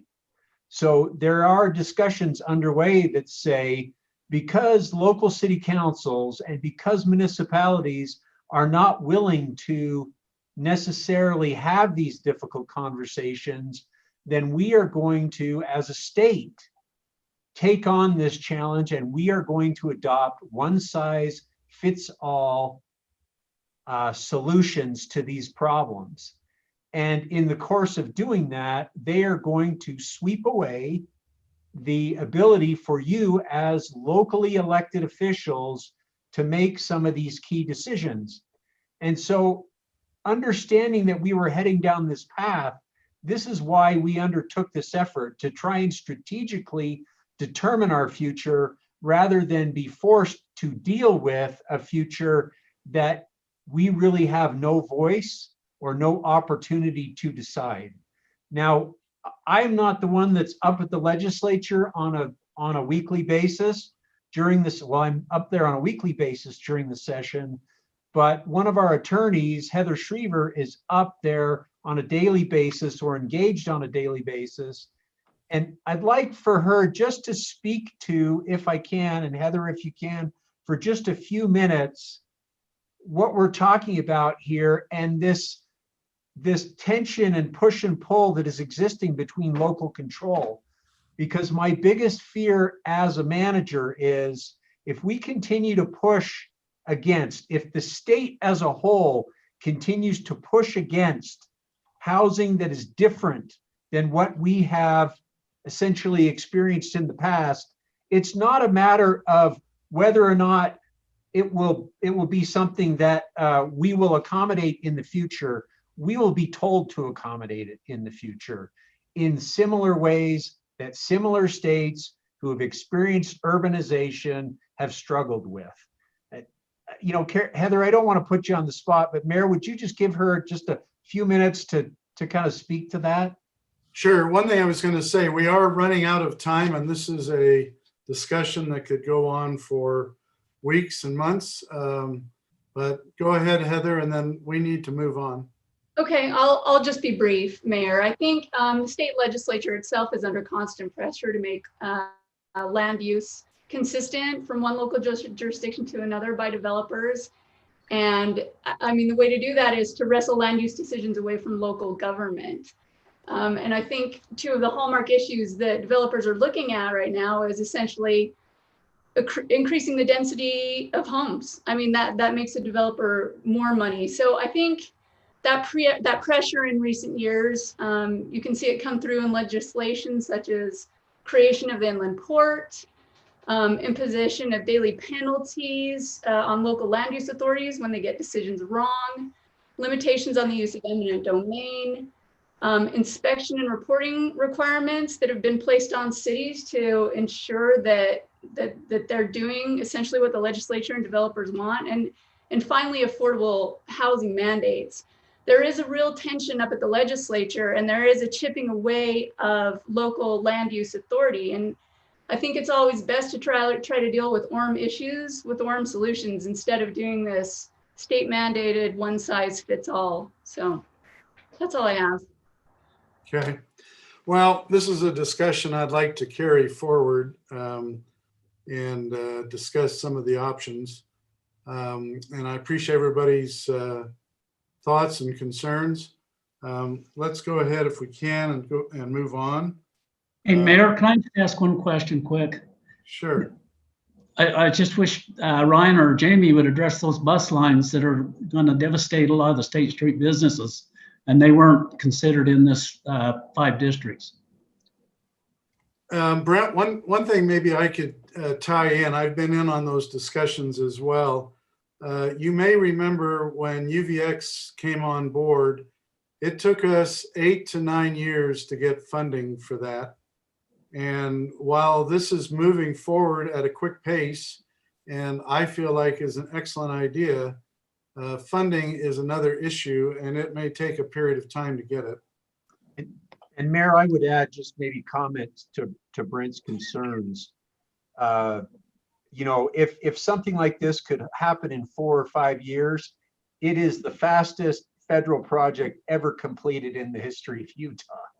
Because, you know, like we talked about with UVX, that was a project that began in 2007, 2008, and saw completion in 2019. But in addition to that, we are now at a phase with that, what we call the Central Corridor process, where we are going to, not we, but the state of Utah, UDOT, UTA are going to initiate an environmental process and that will involve public input in the same way at a federal level, at the same way we engaged our residents in public input at a local level in the development of the State Street Master Plan. So there will be additional opportunities through this federal environmental process to include all the feedback, concerns of property owners, businesses, obviously residential and citizens. All of Orem, for example, will have an opportunity to continue to voice support, frustration, share input in regards to whatever is proposed in the future. All right, thank you, Jamie. Let's go ahead and move on. I appreciate, Jason, your presentation. Let's move on to the Utility Master Plan and Funding Update with Chris Shirkey, Neil Winterton, and Reed Price. Okay, thank you, Mayor and City Council. Tonight we have presenting myself and Neil Winterton, our Water Resources Division Manager, Reed Price, our Maintenance Division Manager. Keith Larson is also on our Zoom call here as a principal of Bowen Collins and Associates. And then Laura Lewis is the city's financial advisor who works for Lewis Young Robertson Birmingham. Chris, So, who all needs to share their screen? just me. Okay. And I'll be coordinating this with Laura. I'll be presenting this in conjunction with everyone listed here. And then Laura will wrap up our meeting tonight with some details regarding the financial analyses that she's performed so far. Just to give you a brief overview, our expected delivery date is January 26th of 2020. And that is for the bond parameters resolution. That's our ultimate goal here, which will then lead into a bond. And the recent progress that has taken place to date is our utility modeling. We've completed the utility modeling for water and sewer, and then 90% also for stormwater. Our capital facility plans are substantially completed, although not finished. And then our CIP lists and probable costs have been updated for potential projects to be concluded with the bond. We'll then include and discuss our schedule moving forward, our next steps, as well as goals, and we'll have that discussion along the way. I'd like to invite anybody part of this on the City Council to please chime in with any comments or questions that you might have. Oh, Chris, I have a Yes, question.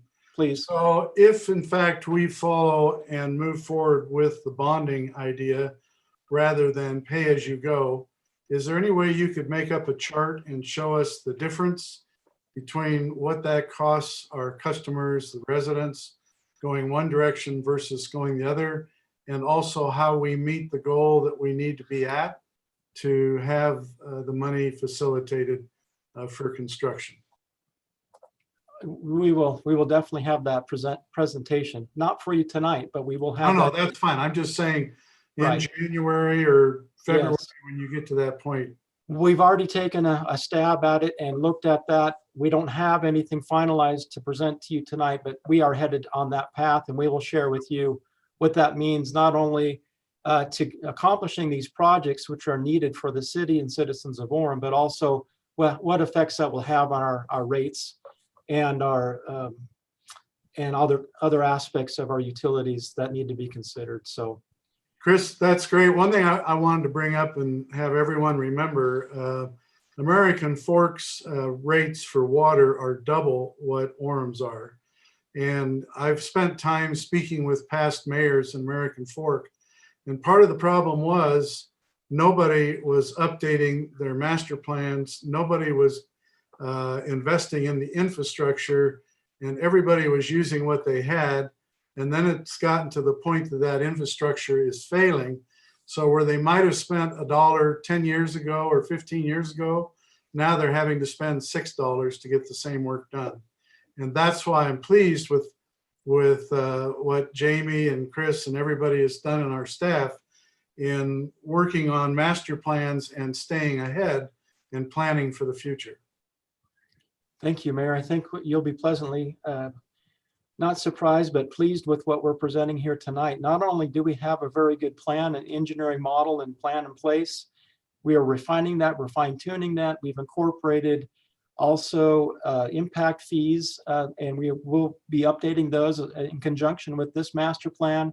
So we're trying to gather as much potential revenue from all the sources in an equitable and fair way, in a responsible way, to provide high quality level of service to the citizens of Orem for all of these utilities. So let's go ahead and jump into some of the details of what we've accomplished to date. We've made some significant progress in each of these analyses for each of these utilities. The hydraulic model is now 100% complete for water. The capital facility plan, abbreviated by CFP, is about 95% complete.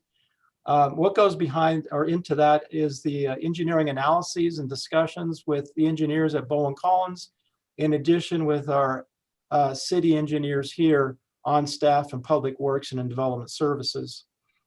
The bond project list has been updated. We have an initial proposed list that we're going to share with you tonight for water, totaling $33.7 million of eligible multi-generational projects that have been identified. Not to surprise anyone here, the water tank is at the top of our list in terms of priorities. That a value or that cost has been updated to approximately $13.7 million. So what that equates to is about $1.37 per gallon. When we build our 20 million or the 20 million gallon tank and shared that with Central Utah Water Conservancy District, that was around 95 cents a gallon. So in 2005, it was 95 cents. Now it's about $1.37 a gallon. So Chris, a question for you real quick. When we started in on our 10 million gallon water tank, we figured the cost was around $10 million. That was 3 or 4 or 5 years ago.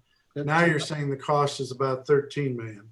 Yeah, in 2016, these values have been adjusted to reflect. So 10 million in 16 to 13 million in 21, 5 years. Yes. Okay. Chris, are you intending to share your screen? Oh my goodness. I should do that. We like looking at Chris. Oh, I feel now I'm really, usually I'm on mute, but now I didn't even share my screen. So, okay.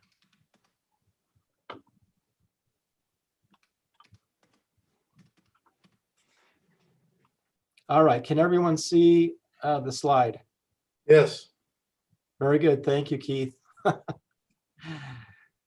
So the water tank is 13.7, and as listed throughout here, you can see all of these project costs have been updated to reflect the 2022, 2023 dollars, based on what we're seeing in our industries right now for each of these utilities. A total of $33.7 million of recommended eligible multi-generational bond projects. So basically what we're looking at here is what we foresee could be bonded for, realizing that perhaps not all of this will be. We're not recommending to you this time a complete dollar amount, but these are the projects we've identified as the highest priority projects that really should be considered for water. In water reclamation, the hydraulic model is also 100% complete.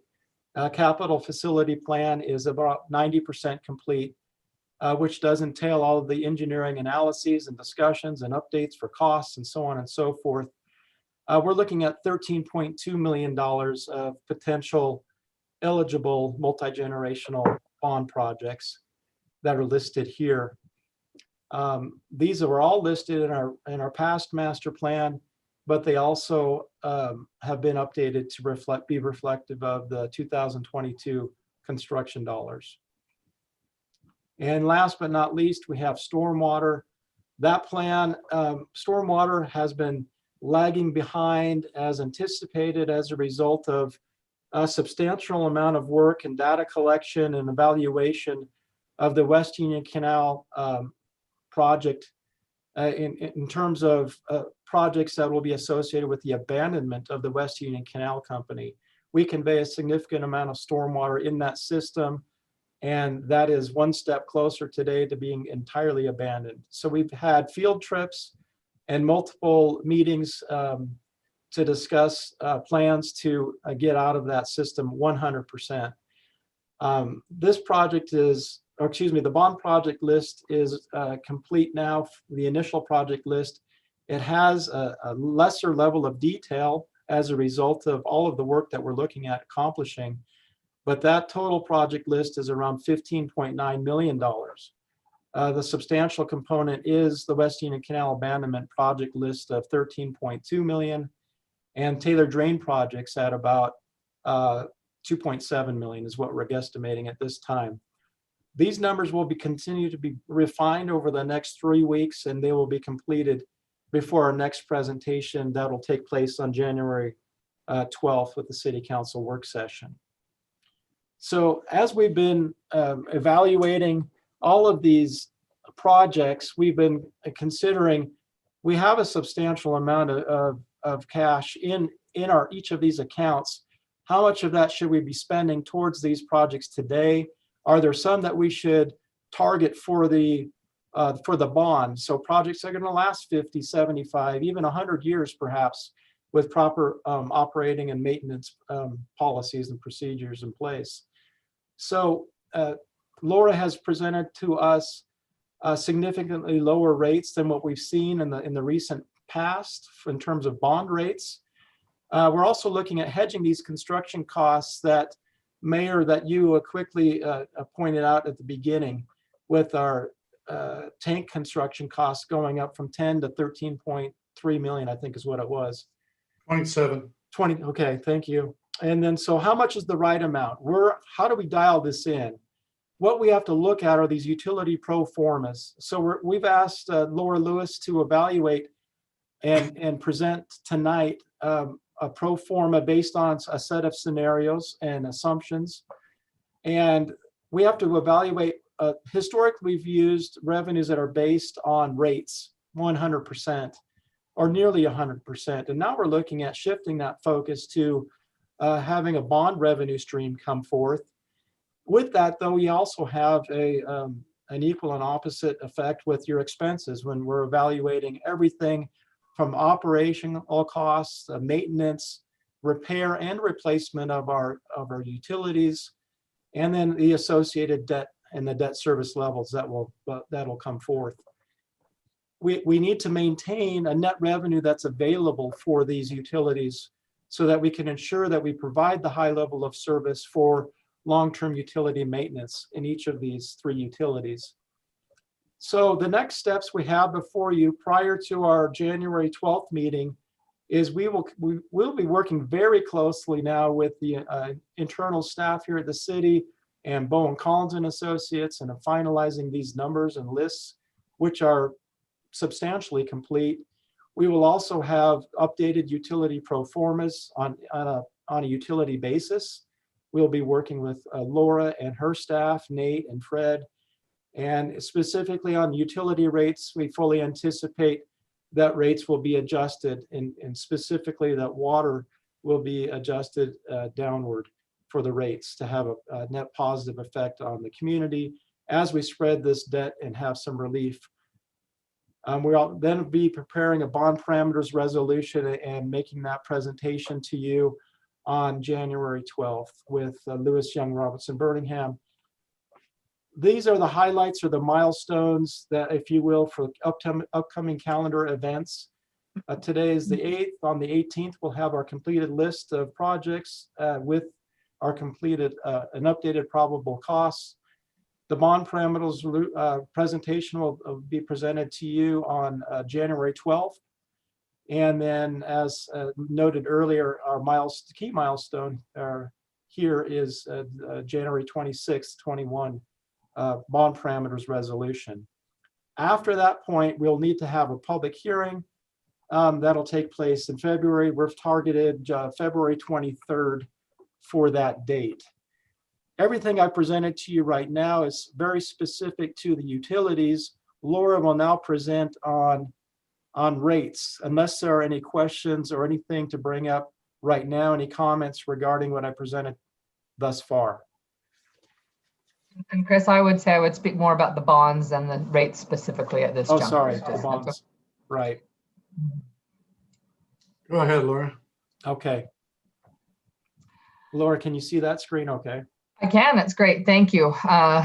Good evening, everyone. It's almost evening, right? It's nice to see you all. I like at least seeing people. If I can't be with you, it's nice to at least see your headshot, so to speak. So thank you. So as Chris has touched on, we'll be working on the rate study and the impact on bond issuance. And then I'll talk about what in the debt service numbers and coverage I'll show you here in a moment.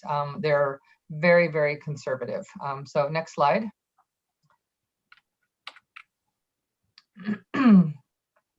So just by way of reminder, again, if we can't say it once, we can say it 3 times, beat it into your head. Historically, your utility rates were set to account for payment of large capital projects on a pay-as-you-go basis.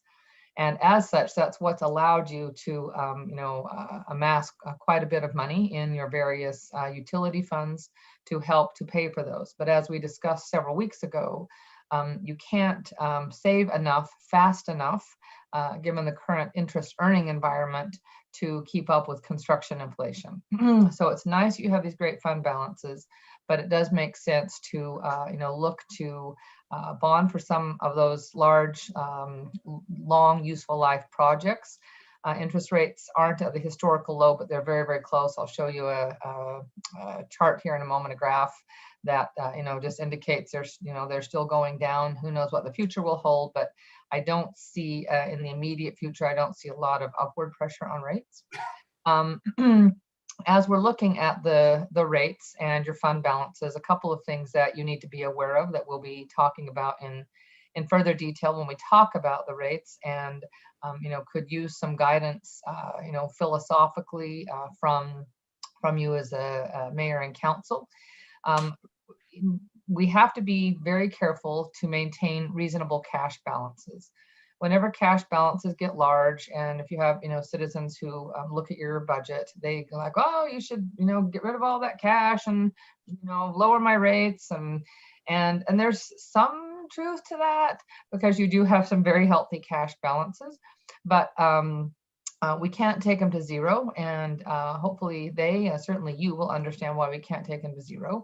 You need to be prepared in the case of an emergency. Who knows, your system's in great shape, but things happen. There could be a mild earthquake and a water line could break or whatever. So you need to have reasonable cash balances. The rating agencies view the gold standard of that cash balance to be 365 days of operating cash on hand. That doesn't mean that we have to have that to get a good rating. You have a lot of strong things going for you. They rate another client of mine to the north of you who have about 360 days of operating cash on hand in storm sewer and sewer. They have about 360 days. On water, they only have about 6 months, and their utility bonds are still AA rated. And I want to make sure that we're in that AA or AA plus kind of category. So we have to watch, what happens as we do the rate study model. We have to watch what happens to those cash balances and make sure we're maintaining them.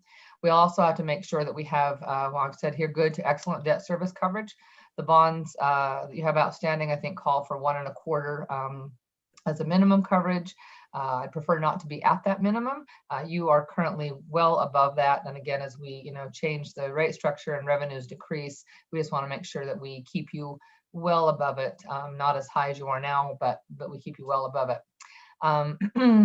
Those things will ensure the best credit rating and the lowest interest rates. And then one last thing that I popped into my head as I was driving a couple of days ago, and they're talking about the drought that we're in. And I can't remember, there's like bad, really bad, horrific. They have their different categories, and I don't know what word they use to describe where we are, but it's not good. And, given I've done this for a long, long time, I have seen, cities who have gone out in the, far distant past in other droughts. And it was Salt Lake City actually, and they, went around and, got the word out to everyone to conserve water. We're in a drought, conserve your water, conserve your water. And then what did they have to do?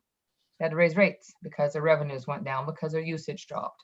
So we need to, make sure we're at least thoughtful about that element as well, especially because we are, in a drought period. The project summary just matches what Chris went over with you. I, just took a very abbreviated version to slap in my slides, but it's exactly what he showed you. And then the numbers that I'm going to show you are very conservatively used. You've got about, in your various funds, you've got about 30 million that could be used. But again, we want to make sure we're maintaining enough cash balances. I'm not saying that we can only use 10. It's just what it's all that I've included now out of the cash you have available. So I'm using about a third of what you have available that we could put toward this to reduce the bond size.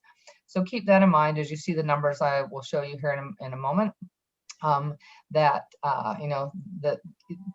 we could increase that use of cash once we get further along with the rate study, and decrease the par amount of the bonds, which will decrease the debt service line and show even better coverage. Interest rates are very low. The current plan, I'll go through a couple of the highlight dates in regard to bond issuance. The current plan, and it's a fairly aggressive plan, puts a lot of pressure on your staff relative to getting, design work done and that kind of thing to make sure that they feel comfortable that they can spend the bond proceeds within, 3 years. That's a federal tax law. You have to spend 90% within 3 years. You have to reasonably expect to spend 90% within 3 years. And then in regard to the utility rate studies, my staff and Orem staff is meeting every other week, and actually in a set group meeting and more often in between that to proceed along, or to make sure that that's proceeding along. All right, next slide. So here's the interest rate consideration. Holy cow, you have to have really good eyes to read that. But the takeaway is when we ran numbers for you a while ago, it was on 10, whatever that says, 10, my eyes aren't that good, 1023.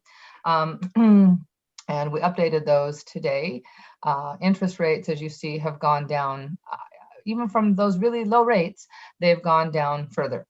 What this is showing you is what we refer to as the MMD scale. It assumes a general obligation bond that is rated AAA, sort of like an average, if you will, of a AAA rated bond rates. Not technically an average, it's an index, but it just gives you some idea. It's a benchmark that we use. And you can see in the short end, there's not as much distance to fall or to contract. So they've only gone down a little bit in the short end. In the long end, they have come down quite a bit from those already very low rates.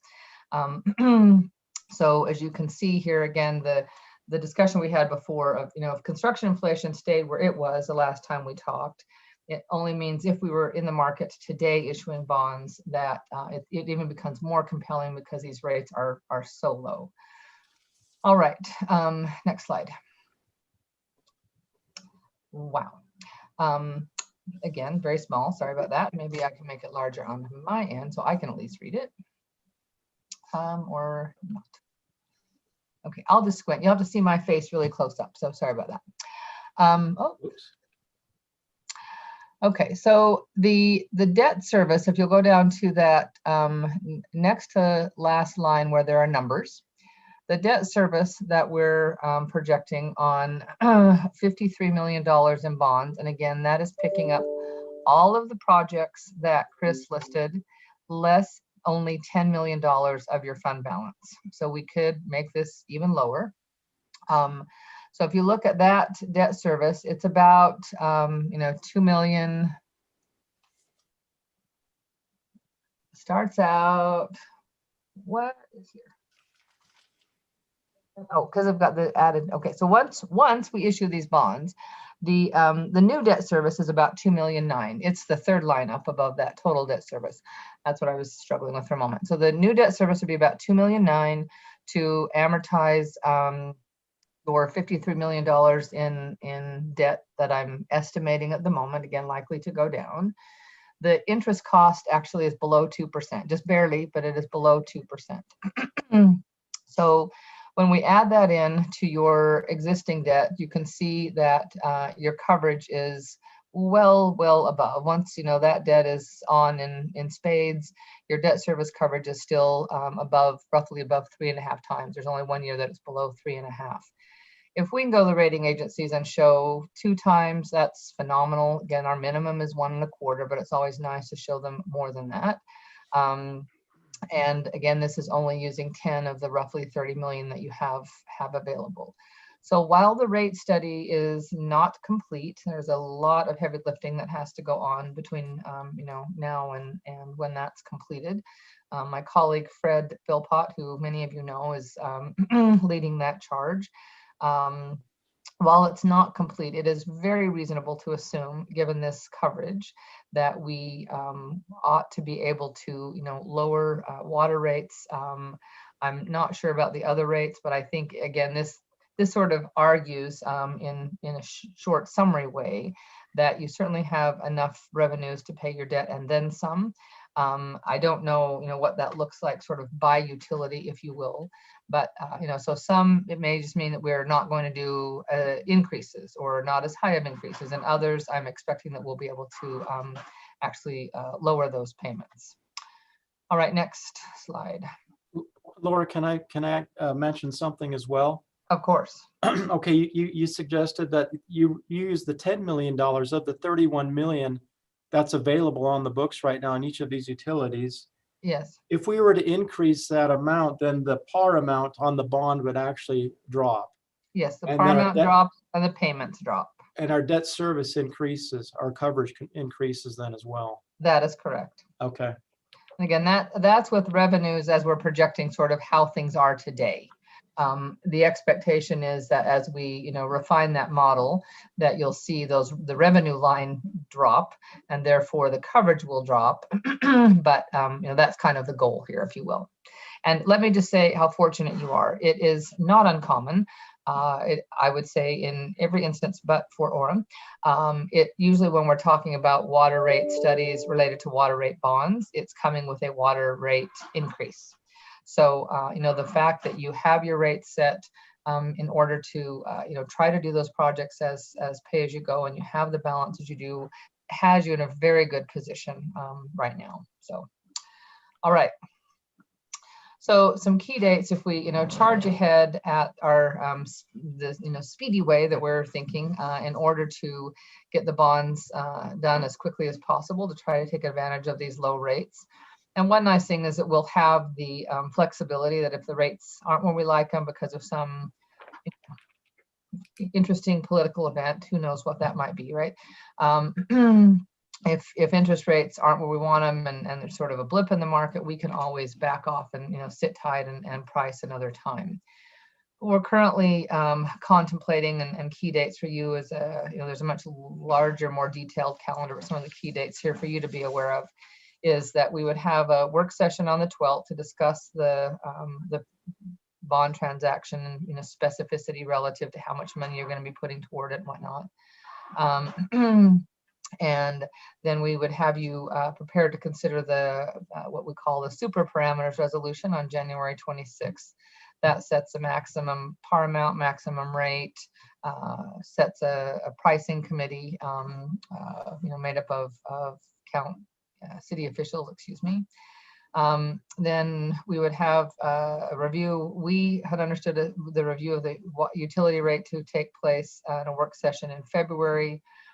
We've noted on here in bold to make sure everyone gets it, I guess, that the last day to make significant modifications to the construction fund projects and amounts, if we're going to stick to the pricing schedule that's laid out here, would be about the third week of February.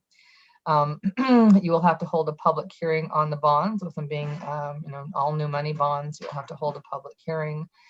We will be there along with you, or in this forum with you, at least electronically, to present as needed. We'd get the official statement out in the market. give the underwriter a week to price the bonds or to pre-price them. We'd have a pricing and closing. The idea being we would close around, March 22nd and 22nd to 25th. That's when the money would be, in your account, and they could start spending it on those construction needs. All right, next. So as we've touched on, utility rate studies won't be completed for a month or two. I would recommend pursuing the bond issuance since interest rates are low, as long as you're, as we're moving ahead with the utility rate study, that nothing looks alarming in regard to the objective of trying to lower rates, because you're, funding these long life projects over a period of time when those who will be using them will be paying for them. We'll continue to refine those needs and the construction needs and timing. And we'll work to make sure that we address those things that I mentioned earlier relative to fund balance and that kind of thing. So are there anything from the staff that you wanted me to touch on that I didn't, that you have questions, or any questions from the council? Laura, this is Chris. In your last presentation, you mentioned the possibility of going with 2 bonds, each one about 30 to 35 million, and that there would be a net present value savings to the city based on your assumptions of approximately $55 million. Is that, just wanted to confirm that. And then also, this may not be that amount, but it'll be something like that. Right. So what I've included here, when I got the most recent construction list and timing, Chris, it's like, oh, if it can be done by 2023, I crammed it in this current bond issue. So I would say that will continue to be refined as we, move ahead over the next month. And whether or not we, want to do 1 bond issue or 2 bond issue, in my mind, will be largely driven by, the reality check of, can you get the construction done within, or can you reasonably expect to get the construction done in 3 years? That would be what would cause us to, cut it up into more than one bond issue. Based on the interest rates that we are seeing today compared to what I ran before, assuming that you would give me the head nod, you or Keith are going to say, and construction inflation has stayed where we were thinking it was, a month ago. If construction inflation has stayed up and interest rates have gone down, it would mean there'd be an even larger savings. I have not quantified that, but it would mean there would be at least 55 million based on the interest rates we're seeing today. Laura, I have a question. Do you anticipate the change in the US president to affect the bond market, or do you think that's already been factored in? I think that's a very good question, Debbie. I think to a large degree it's been factored in. I think the things that could, still impact that is, like you, I'm reading that January may be our worst month ever for, COVID cases, and hospitals are already at their brink. If we end up in another, so I think a couple of things could impact it. If we end up in another sort of larger scale shutdown, I mean, California is shut down again. That has certainly negative impacts on the economy. What I'm expecting, because again, interest rates should theoretically go up when the economy starts to overheat, right? I mean, they'll let interest rates raise so that they can have a tool to bring them back down. So I think there's still so much, pressure on the economy. I don't expect that in the near term. What I would think that might happen is, let's say once the vaccine gets, rolling out in a good way, I think there's going to be some starts and stops with that. But once it, if we hit the stride of, most everyone who wants to get vaccinated can get vaccinated by June, then I think people who are being very tight with their spending right now because they don't know, right? When consumers are uncertain, they don't spend. So, we're seeing a lot of that kind of contraction when they think, okay, this is behind us, right? In June, or almost behind us, if that's, when this vaccine is broadly available, then I think the economy may start to heat up. And that's why, and I'm no it's not a perfect crystal ball, but I'd rather get into the market sooner rather than later, because I do think the closer we are to seeing the end of the pandemic, I think the economy will start to loosen up. I heard on one of my favorite economy shows, it's on NPR, and they had an expert on today. She said, even with that being the case, she doesn't think that things will, and she was speaking specifically to like cities and states, but that things wouldn't start to return to normal, what we saw, early January of this year, for 2 to 3 more years. And I wanted to point out to Debbie that who says there's going to be a presidential change.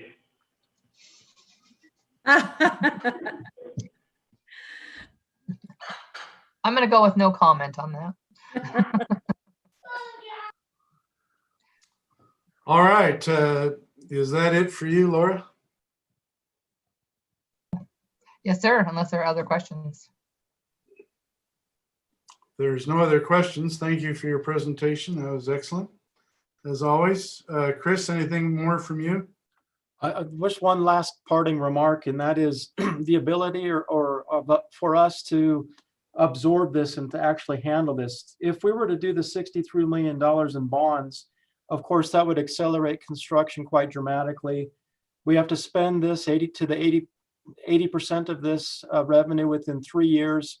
We would seek to capitalize as much as we can in the form of the design, as well as the construction and the construction management of these projects. So we would rely on outside resources for a good portion of these projects. I know that that would be a question that, well, that's before us now. Okay. Any other comments or questions? All right. Yes. So Laura talked about, the rates and maybe they're decreasing. But are we going to talk about maybe changing the tiers instead of 4 tiers, maybe to 3? Or I think that's where people have the pain point on the water, at least. Yeah, that's a great question, Dave. We are evaluating not only the rate itself on a tier basis, but also the volumes. We have Fred Philpott over that with Lewis Young, and he will be re-evaluating the percentile for those tiers. We anticipate people have performed some type of conservation over the last 5 years. So that's what the data is showing us. So we are evaluating those tiers as well. And so that you're aware, my understanding is that we're getting a download, may already have, I haven't talked to Fred, but getting a download of all of your water use data. And Fred does understand that that is one of the key objectives of the rate, modifications. Yeah, and my other concern is, the seniors or those that are on fixed incomes that are under poverty level, that maybe there's something we can do for them in that package or something. Yeah, so I'm gonna launch into that discussion because I've had it with so many clients. Because and I will say that I agree with you wholeheartedly that that is a very desirable objective. What becomes a challenge, and it may be less of a challenge in Orem than it has been in other cities where we've got into this discussion, is how do you determine who is eligible? What ends up, what other cities have done, because it's easy, it may not. I don't think it gets to all the people they want to get to, but they tie it to the circuit breaker that I think is done at a county level. I'm kind of making that up, but there is a program that people can apply to get their property taxes reduced. And again, assuming that that is done at the county level, then they bring that in. So it's like, okay, we don't have to do the work to decide who's eligible and who's not, whether they're faking their income or whatever, right? We let that be the responsibility of the county. They bring their circuit breaker qualification papers into us, and then they have a rate reduction program. So that's something that we have done, that cities have done, and that they can implement. Who that leaves out in your lower income strata is people who are renting because they don't pay property taxes. It's their landlord that's paying the property taxes. And so so far it's what people have done because it's easy, but I just want you to be aware that we haven't yet found the perfect system. And that's something you may want to noodle over and see if you can come up with some way to figure out how to implement that. Because I think it's a very worthy objective, and we've addressed it with others, but that's how we've typically addressed it. All right, well, thank you, Laura, and we need to keep moving if we're going to get through all this. So we'll move on to the noise mitigation discussion. I am aware that someone has a dog in the background barking. I don't know who that is, but if you could mute your phone, that would be helpful. It was probably mine, so I'm off now. So you want to listen? Sorry. So this is a city council discussion. Councilmember Spencer brought this up in relation to the Wiggy Wash car wash. I have learned a lot since this has been brought up and wanted to mention a couple of items and then wanted to hear what Dave had to say. There are 3 homes that face the Wiggy Wash car wash dryers. There's the Chris Romerell home, which is to the south and east. There's the Mrs. Bunnell home. She's a 90-year-old who is deaf and single, directly across from the car wash. And then there's Randy Crowther, who is an assistant Utah County Fire Marshal, who is to the east and to the south. Randy Crowther has no problems with the noise. He considers it gray noise and it doesn't bother him. Mrs. Bunnell doesn't bother with the noise, but she doesn't want anything to block her view over the wall that's built. A wall was built that's 2 feet higher than the property of these 3 homes for the car wash. And the Romerells are concerned and would like to see some abatement done.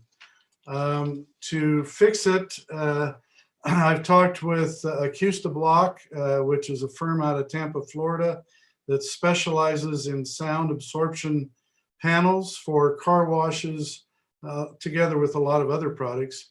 But they have done a lot of car washes dealing with this very problem. I have sent to the council pamphlets that they sent to me today. The cost runs anywhere from $5,000 to $35,000, depending on what it is. You can also put up an acoustic blanket along the cement wall, which runs about $3,000 to $4,000. So those are 2 ways to solve the problem. I have sent the Acusta Block information to Brent Wignall for him to review and take a look at. I know that Kathy Ambrose has, as a neighbor on another street, and has weighed in on the project. So that's what I know so far, and we can solve the problem. We can get it done. I know that Wignall and Wiggy Wash do not want to pay for anything other than windows, soundproof windows in the houses. So that would have to be a discussion if Brent wanted to allow those panels or blanket to occur, and then we'd have to have a discussion as to how that would be paid. Dave, you want to mention anything? Well, I appreciate your work in this, Mayor, and also Jamie and the staff meeting with Brent Wignall. And my concern is just that this has been an ongoing issue from day one, and it just seems like we just keep forgetting about it. And I want to make sure that it's brought up and that we come to an agreement or a solution, and let's get it fixed and we move on so that they can have a quality of life. And that's my whole motivation. So I think we have some solutions. I think Brent needs to look over those. Jamie needs to have a discussion with Brent. We need to look at what we want to do or not do with the council and have a discussion, but the discussions are in progress for a solution to solve this problem. Any comments or questions? All right, well, let's go ahead and move on to our agenda review. Terry Peterson is going to be giving the prayer, and the pledge will be given by his wife. We have some consent items, the minutes of the city council meeting, November 10th, 2020, November 13th, 2020, a meeting of a special city council meeting. 8.2 is the proposed city council meeting schedule. Hopefully you've all looked over this. I'm hoping that you all go through the agenda and the packet prior to coming to city council meetings so that you viewed these items. Mayor Pro Temp, we have, I think, agreed that Mayor Pro Temp will be Jeff Lamson for the next 6 months to June 2021. City manager appointments, Jamie's asked for the council's advice and consent on Board of Adjustment, Karen Jeffries and Leslie Nelson. Leslie is a reappointment. Jamie, any comments on Karen? Karen's a Realtor, has a long history in Orem. She was recommended for service by Kenna Matthews, and our planning development services staff interviewed her and feel comfortable with this recommendation for appointment. Hey, Jamie, that was for Marisa, not for Karen. Excuse me. Karen was a former planning commission member. Yeah. So, right. Okay. And Marisa is for the planning commission itself, Marisa Bentley. And you just mentioned the planning staff's met with her. Yes. Okay. Then we have appointments to boards and commissions. The, Care Advisory Commission, Laurel Smith. Do we have anybody who knows her, about her? Debbie, you want to mention anything? This is Steve Downs. Ken and I have both had communication with her. Orem resident wants to be involved, and we had an opening there for her. Okay. And then CDBG. I'm sorry, what? I said, I don't know her. Okay. Then the CDBG Advisory Commission, Miguel Escavera. Anyone know her? Know him? Yeah, gentlemen, Steve Downs again. Ken has had some discussions. He's of Latino descent and has worked in the nonprofit world for a long time, so seemed like a good add to the CDBG commission. Yes, and I appreciate having Miguel in there to help represent the Hispanic population of our city. Next is a resolution consenting to the RDA transfer of $1.292 $485 million from the 85-03A to the city of Orem for the purchase of Hillcrest Elementary.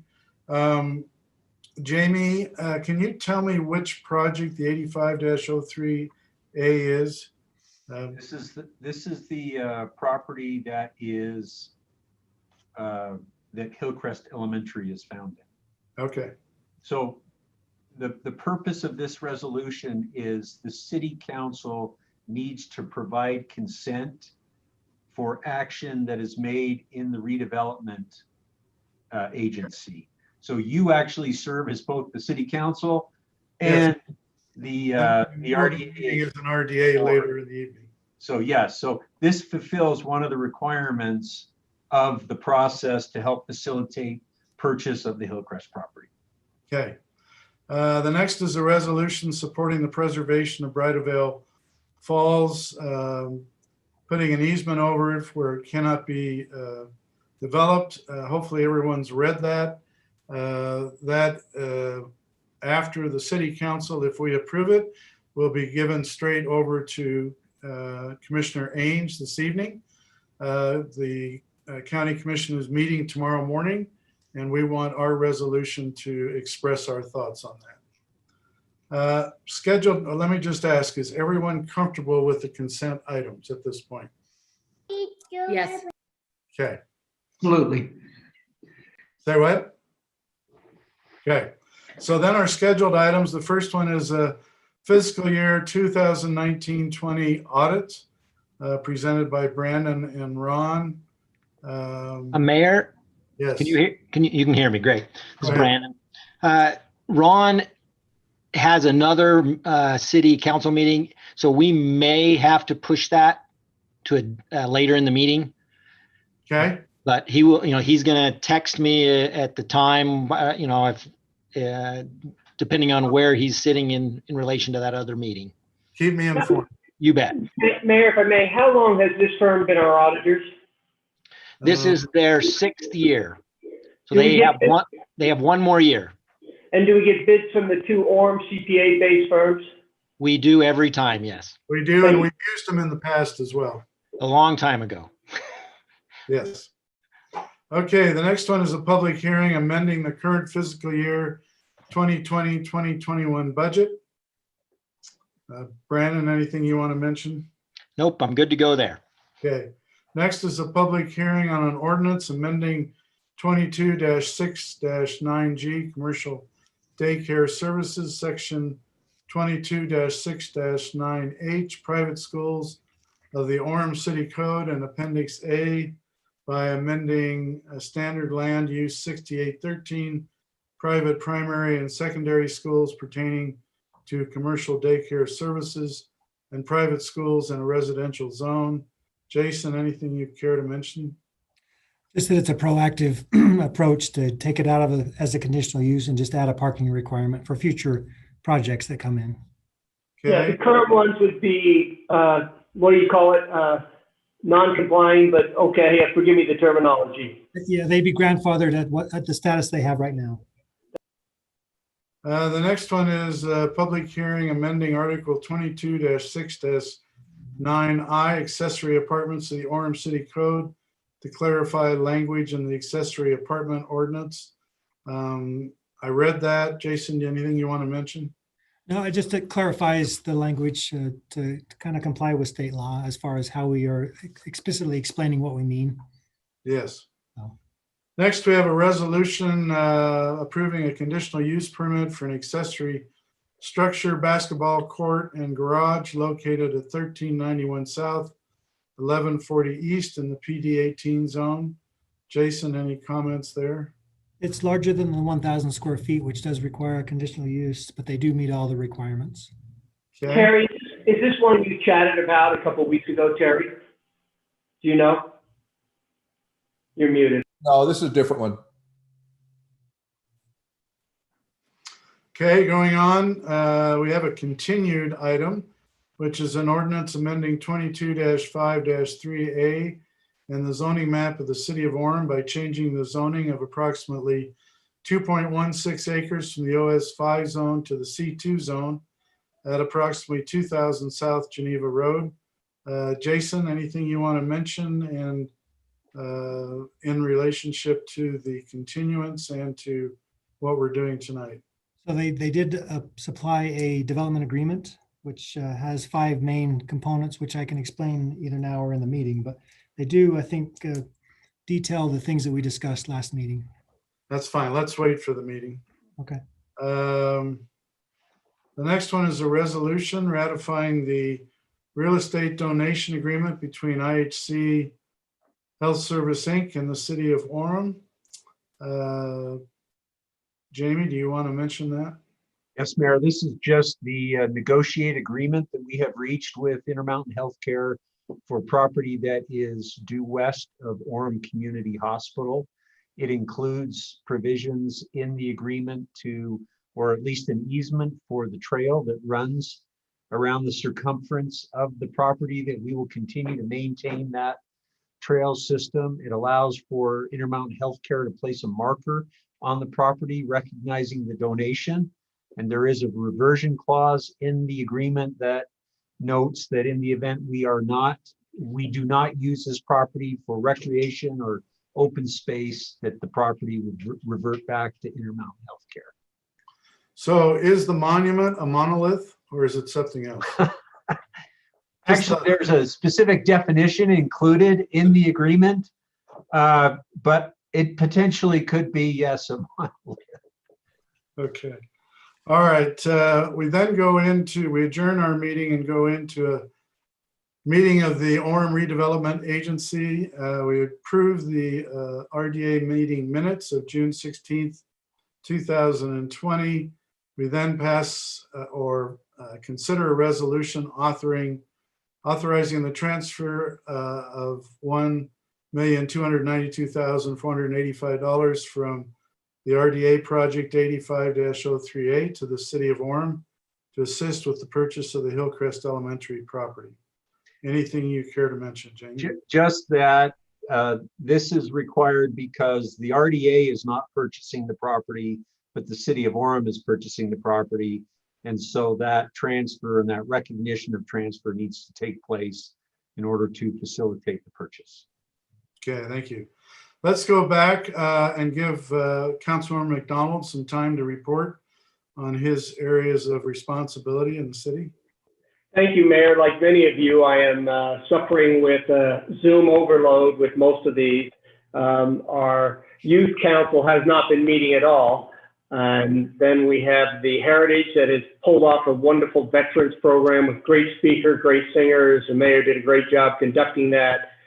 And then we're Zoom meeting in for most of our Orem City outreach, the Orem Community Hospital group. So, you know, it's not the kind of report we were used to making a year ago, but it is what it is. And I think each one of them are doing a good job given their current circumstances. The ones I feel kind of the worst about is not being able to give our young city council a opportunity to participate more. But it's what we're dealing with. Okay, thank you. Appreciate your work. Jamie, we'll give some time to you. Anything you wish to discuss? No, Mayor, I don't have any items. I did provide you with some informational items yesterday. I would just note that if you have any questions about any of the information I've provided you, to please give me a call or send me a text or a note. And finally, just for and on behalf of our staff here at the City of Orem, we wish you and members of the City Council a very happy holiday season and Merry Christmas. Thank you. I was going to mention that the seniors this year did not have Thanksgiving dinner at the Senior Citizen Center, and they were not served by staff of the City Council, but we were able to arrange meals through the Golden Corral restaurant, hot meals to be served to any senior from Orem that was over 65 who wanted to come by. We set up for 300 meals. But we got it set up about 3 days before Thanksgiving.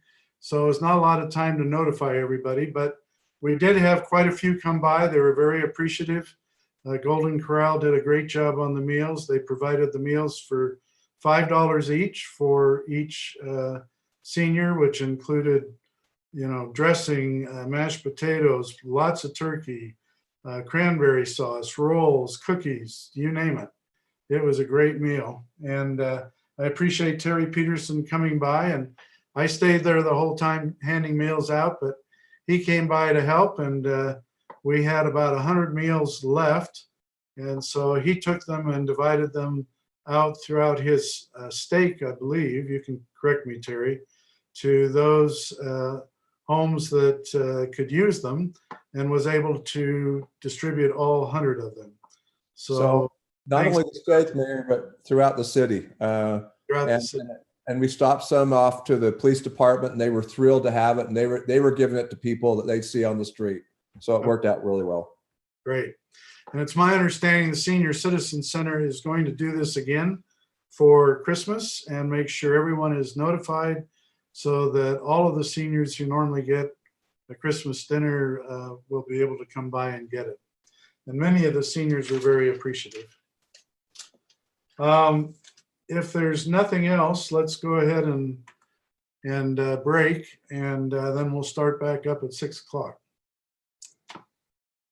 Thank you. So we adjourn this meeting. We'll start the City Council meeting at 6.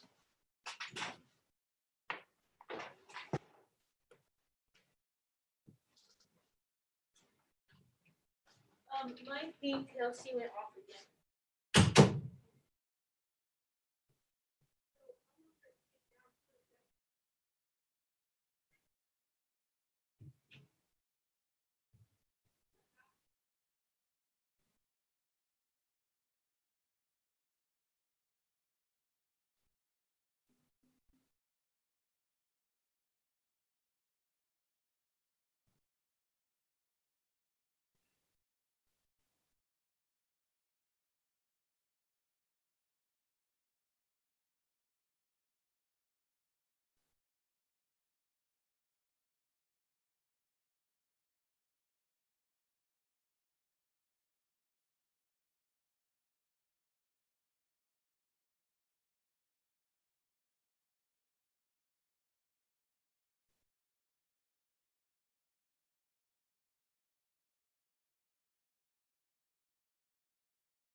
Yes, back on.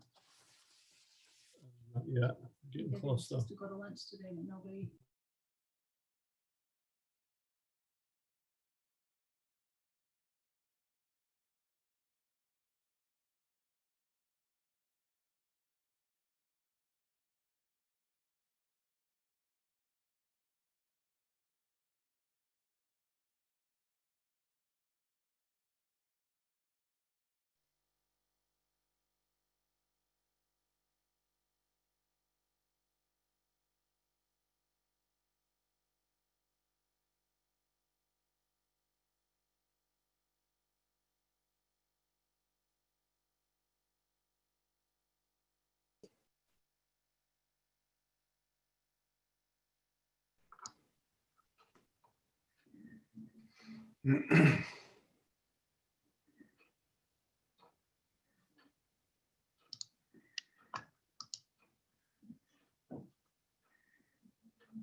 All right, it's 6 p.m. and it's time for us to start our city council meeting. I'd like to read a notice to begin.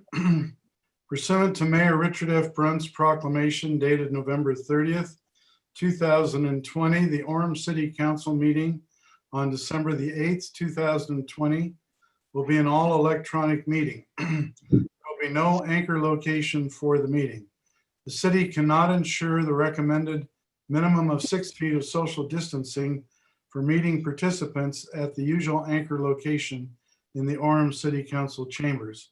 Therefore, holding the meeting at the city council chambers would present a substantial risk to the health and safety of those who may be present at the meeting and may contribute to the spread of the COVID-19 virus. There will be no public access to the Orem City Council chambers. Those desiring to view or participate in the meeting must do so electronically. To view the meeting, please go to orem.org/meetings. To make a comment, please submit your comment through orem-.org/comments or call it in. Written comments will be accepted before and during the meeting. All written comments received will be entered into the record and forwarded to each city council member for review. Written comments will also be read aloud during the live meeting when required by law or when time permits. As technology permits, the city council may also accept oral comments. Once an item has been voted on, that item will be closed to additional comments. Thank you for your cooperation during these challenging times. We would now like to call this meeting to order, and Terry Peterson will be giving our opening prayer, and his wife Sherry Peterson will be giving the Pledge of Allegiance. Terry, that will turn the time over to you. Our Heavenly Father, we are thankful for the opportunity to meet this evening. We're thankful for the opportunity to live in this wonderful city. We pray that we'll be guided by Thee on what we should do to help make Orem, to continue to make Orem a wonderful place to live. We're thankful for the opportunity to live in this free country. We pray for the leaders both in our city and our state and our country at this time. And we say this in Thy Son, Jesus Christ. Amen. Amen.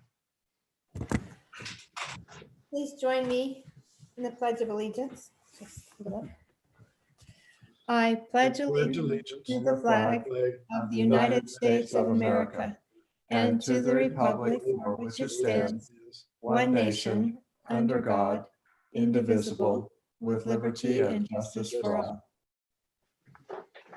Thank you, Sherry, and thank you, Terry. We now will begin with personal appearances. Steve, do we have anybody on the line or written in yet? We So do have, yes, we do have some comments. We have give us just a second. We'll get the phone number. We have somebody from the Natural Resources Advisory. And then Jason, is it a public hearing on the daycare? That's where the majority of the other comments are. It is a public hearing. So the personal appearances should be on items that are not public hearings. Correct. That's why I wanted to make sure it wasn't. So those ones we will save until a later time. Give us just 1 minute. We'll bring in somebody for a. We'll give you 90 seconds for anybody else who wants to call in or write in. And we'll start that right now.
Okay, our 90 seconds are up. Steve, do you have anyone who's written in or called in? Yep, we do have one that's written in and then one that's working on calling in. The written one. Second, pulling it up.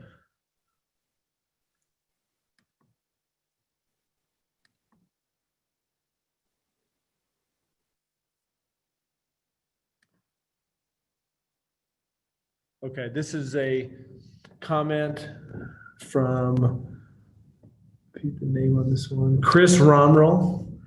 It's regarding Wiggy Wash. Okay. I appreciate the assistance of both Council Member Spencer and Mayor Brunst regarding the sound concerns related to Wiggy Wash.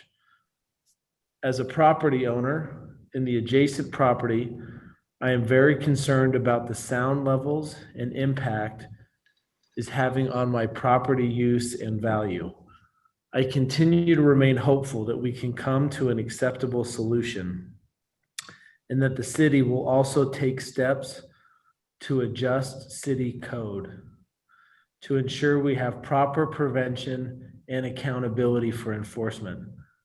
I would be happy to make public comment and or continue to meet with interested parties for resolution. And then Mayor, we have one, this is Darren Hawkins of our Natural Resources. I'm going to be bringing him in and he'll be sharing. Darren, can you hear us?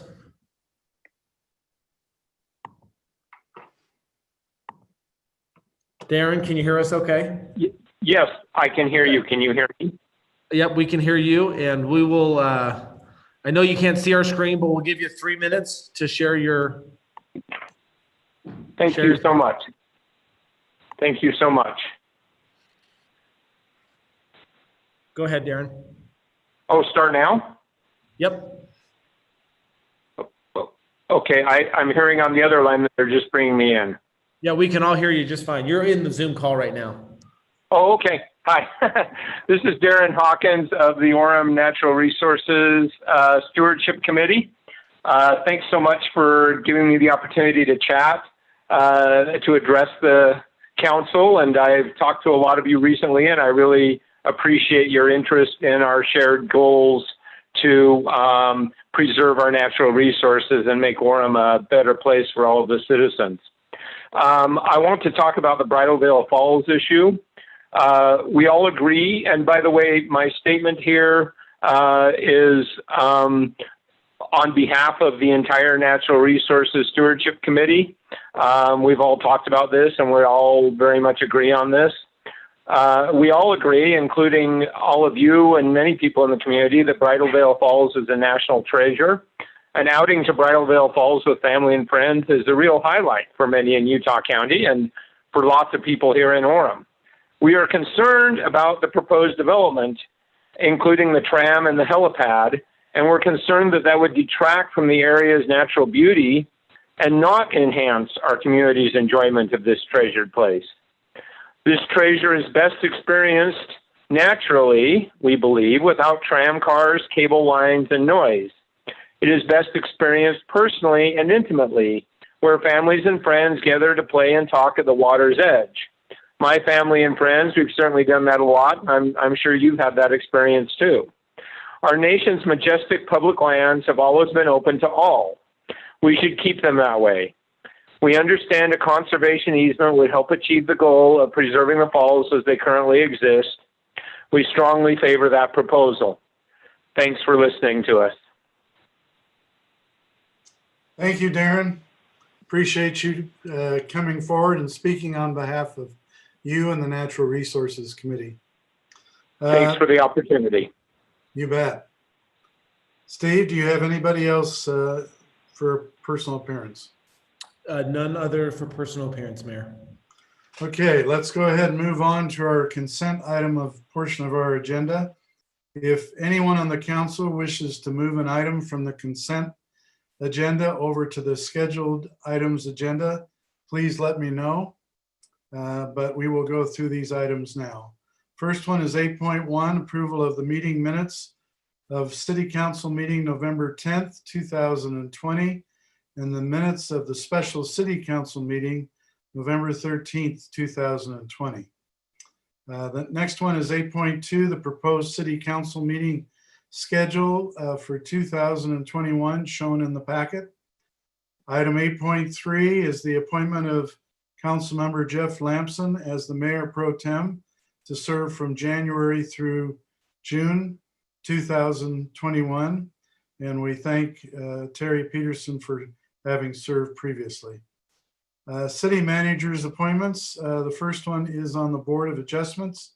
We have Karen Jeffries and Leslie Nelson, who is a reappointment. On the Planning Commission, we have Marissa Bentley. 8.5 is appointments to boards and commissions.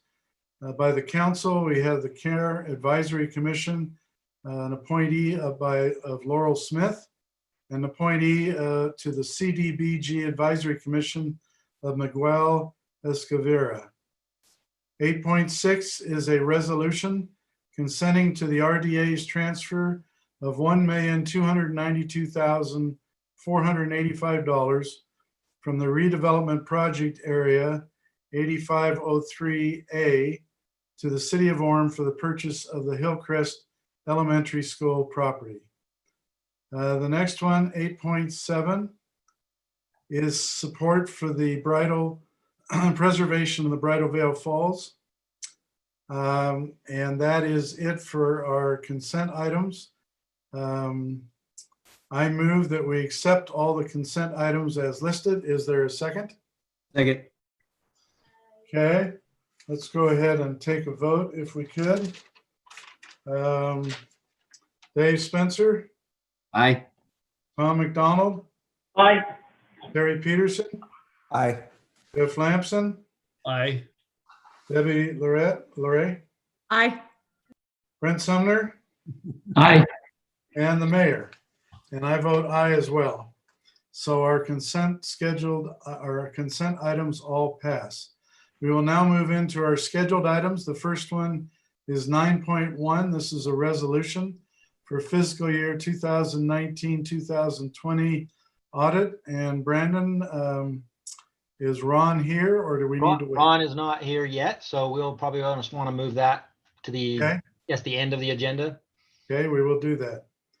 Next one is a public hearing on an ordinance amending the current fiscal year 2020-2021 budget. Brandon, you are our presenter and we'll turn it over to you. All right, I'm gonna try sharing my screen here.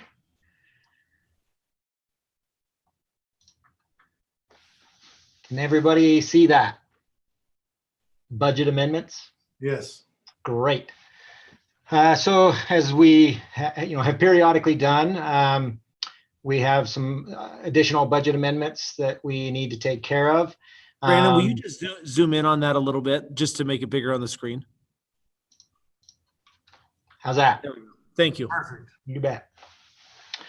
So page 1 are the revenue associated increases with the budget amendments. Page 2 of the document are the associated expenditure accounts tied to those revenue increases. Page 3 is a description of the notes that you see there in the note column.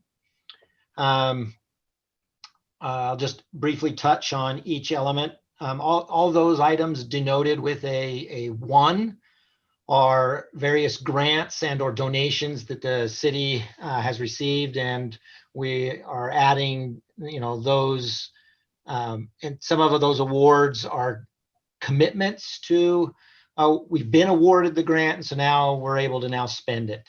And so it's taking, in some of the cases, we've already received the donation, for instance, and now again, we have, we want to go spend that donation on whatever it may be that the donation was for. So that's what all of those items denoted as a 1 indicate. Probably the interesting ones on here are, so the second line item here, we have several related to Library Hall. We have the library donations account, as well as that moving the money into our capital projects fund to be able to spend it on that Library Hall project.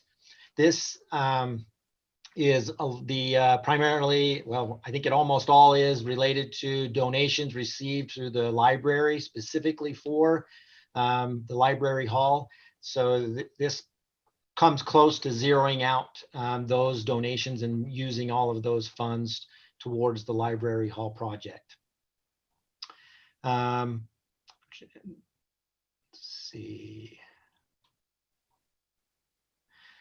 Item number 2, those are denoted with a 2, related to the Hillcrest property purchase. Those funds are coming from various places. We have money within an economic development account within the general fund. That is this portion right here, the one that says appropriated surplus Hillcrest property. If you look down in the parks impact fees, in that section, you can see that the additional money needed. We have more, but some of that's already been budgeted. So this is the additional funds that are available within that fund, and we're adding those. And then all the items in the capital projects fund is obviously moving all of that money into the capital projects fund to be able to spend there, as well as the item that you approved earlier of the transfer from the RDA into the capital projects fund to be able to purchase that property within the capital projects fund. Those items denoted with a 3. We receive, if you'll recall, we had a fire engine on the news. That fire engine's caught on fire, and we've received an insurance recovery for that fire engine, as well as we had an ambulance that was wrecked, and we've received insurance from that. So this is adding those monies into our general fund for eventual use. And that's these items number 3. Item number 4, with a note 4, as we've done periodically, the money that is unspent on the bonds that we have, the bond money that has yet to be spent, is earning interest. So we're recognizing the interest earnings. I believe the period was from September and October. And so we're adding those elements so that we can obviously continue to use those towards the bond project. Item number 5 are elements related to, we talked about earlier in the work session, having funds available for various projects.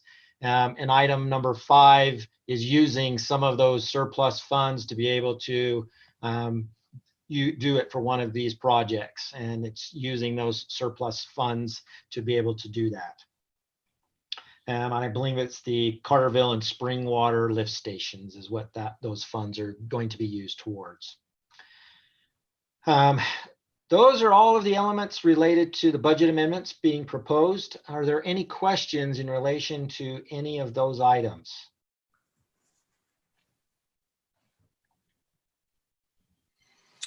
All right, if no questions, this is a public hearing, so I will open it up for the public to make public comment. Didn't he have a second and a third page, you said?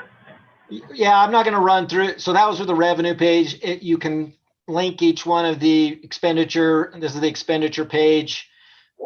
It's just the corresponding debit and credit, if you will, related to those revenue increases. You'll note at the bottom the total for all of the funds, 6.8 million. You'll note the revenue matching amount. So it's just those places. This is where we anticipate spending those actual increase in revenue dollars. And then, as mentioned, page 3 are those notes that I have been referring to. Okay, so this is a public hearing, and we'll open it up for public comment for 90 seconds, starting right now.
Okay, our 90 seconds are up.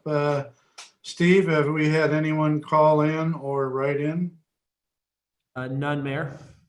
Okay, so I will go ahead and close the public comment portion of the public hearing and bring it back to the council. Any questions or comments from the council? All right, then I move that the City Council amend the current fiscal year 2020-2021 budget. Is there a second? Second.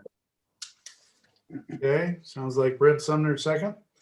We'll go ahead and vote. Let's start with Dave Spencer. Aye. Tom McDonald. Aye. Barry Peterson. Aye. Jeff Lamson. Aye. Debbie LeRae. Aye. Brent Sumner. Aye. And I vote aye as well. The ordinance passes.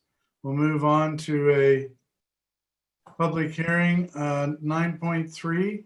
This is an ordinance amending section 22-6-9G, commercial daycare services, section 22-6-9H, private schools of the Orem City Code, and Appendix A by amending Standard Land Use Code 6813, private primary and secondary schools pertaining to commercial daycare services and private schools in a residential zone. And Jason Bench is our presenter. Thank you, Mayor. Can you everybody see my screen? Yes. Okay, so this is an amendment, as the mayor pointed out, to commercial daycare services. It also is a minor amendment to SLU code 6813, which relates to private primary and secondary schools. The main focus is on the commercial daycare. What we're proposing, based on the last conditional use that we had a few months ago, is to make this a permitted use. But in order to make it a permitted use, there was another element of this that we wanted to make sure that it was included, because there was no parking standard within the development requirements. It was simply negotiated with a conditional use process. And so in order to make it a permitted use, we wanted to add the parking ratio. The 0.24 was a standard that we used with Smiling Faces daycare. Everybody seemed to be comfortable with that as far as the city council. And so we wanted to use that as the basis. And then in the addition to that, add stalls that would be for the full-time, either caregiver or teacher or part-time teacher that goes along with the daycare. So the first part is simply just changing some of the semantics of that, because we do have a separate section H, which talks about private schools. And so we basically are taking anything related to the private schools out of this section, because it really deals specifically with commercial daycare and making it a permitted use at this point. And taking out things that are related to the conditional use process. And then the bigger issue was adding number 13, which is the parking standards that we're proposing. Like I say, was related to the previous one that we just adopted. These standards will make any existing daycare legal non-conforming. They would be able to keep the status that they have now. Any amendments going forward, they would have to meet this current standard, or any new projects that come in, or daycares that come into a residential zone would have to meet this standard. This only applies to commercial daycares in a residential zone.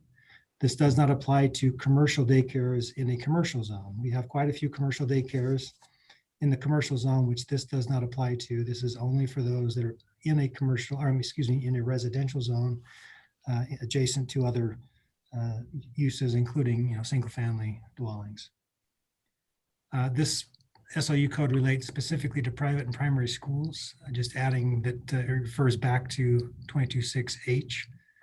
And then under the 22.6H, we're just simply referring to it as private schools. No other significant changes are made under that section. The Planning Commission did review that and recommended, or reviewed these changes and recommended approval. I'd be glad to address any questions you may have. Any questions from the council? I have some. Okay, go ahead, Debbie. So I'm concerned that, daycares are really difficult. Getting good daycare is an ongoing problem for families. And if you remember, I mentioned I was a single family. I was a single mother for years. So I was wondering, this looks like for every 4 students, a 0.24. And I was comfortable with the smiling faces to go even a little higher. I think I remember even up to 100. I'm wondering, Jason, the 0.24, it's a national standard, but I think we have a little larger families, and I'd like to think, what would a 0.21, almost a 1 per 5, give us? Would that be a little more flexible? And could you have you run the numbers on that and what that would look at like? 0.21. Yeah, 0.21 or 0.2.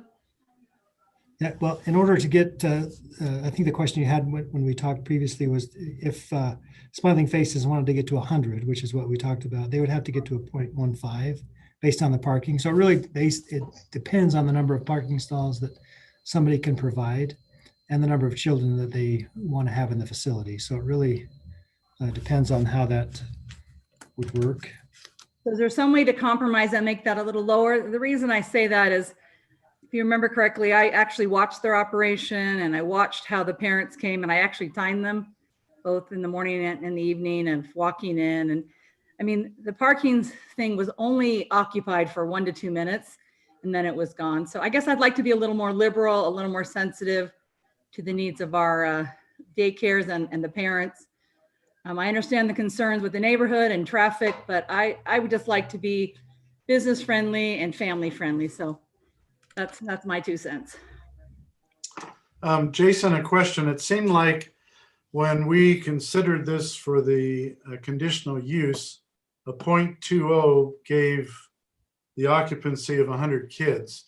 The 0.15, I guess, is related to not allowing parking on the street and making sure that employees are included in this parking ratio. Is that correct? Well, yeah, it does exclude the on-street parking. It doesn't mean they can't park there, but it would not be counted towards meeting the requirement. So Right. in Smiling Faces case, the 0.15 would be, because they only have 15 parking stalls on site, the 0.15 would be needed to get that 100 children, but that does not include the extra parking that would be required for the teacher or part-time teachers. That's only for students. Okay. I would be in favor of that as well. One thing I think that's important to realize is that we are in great need of good childcare facilities. We don't have enough within the city. And this particular group, which seems to be, this ordinance is focused on smiling faces coming from that conditional use permit. So they've gone in and purchased this building land, and I think there's 7,000 square feet per building. And it's quite a risk for this group to go from leasing a small facility to actually buying a large facility. And I know their plan was originally to be able to have 200 students, which according to various people, the state has allowed. But I think it's important that these people be allowed to have more than 83. So in fact, they can pay for that building. With 83, it's going to be very hard for them to meet their payments, and the other building will not be used. So anyway, I would like to see the ratio go up as well. And Mayor, just to clarify, we were not targeting, or are we doing this specifically based on this daycare? It's basically for projects going forward, making it a permitted use. And because of the permitted use, I mean, the council's not going to see anything going forward, right? Any future project. So we wanted to make sure the ratio was sufficient so that it would satisfy that. But this is not intended to target or circumvent anything that Smiling Faces wants to do in the future. They will be affected, yes, but it wasn't written specifically to stop them.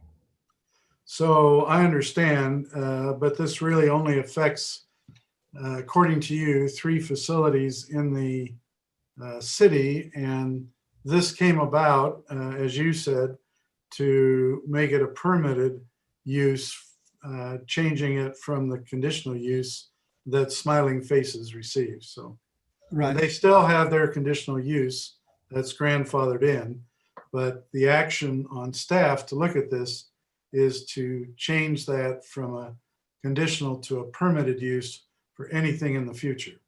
Right. So, And going forward, we try our best not to have any conditional uses. I don't know if you remember the training or a few weeks ago when Steve Earle talked about that. We're trying to eliminate a lot of conditional uses. Just yes, because it opens the, Pandora's box of everybody wanting to come and visit and, banter back and forth with the council. So this basically sets the standards, and if they can meet the standards, then they're permitted, rather than having to go through the hassle of the conditional use process. so let me ask you a question. If they wanted to come in and set up a different ratio on stalls to child on their conditional use permit, they could apply to the city council for that.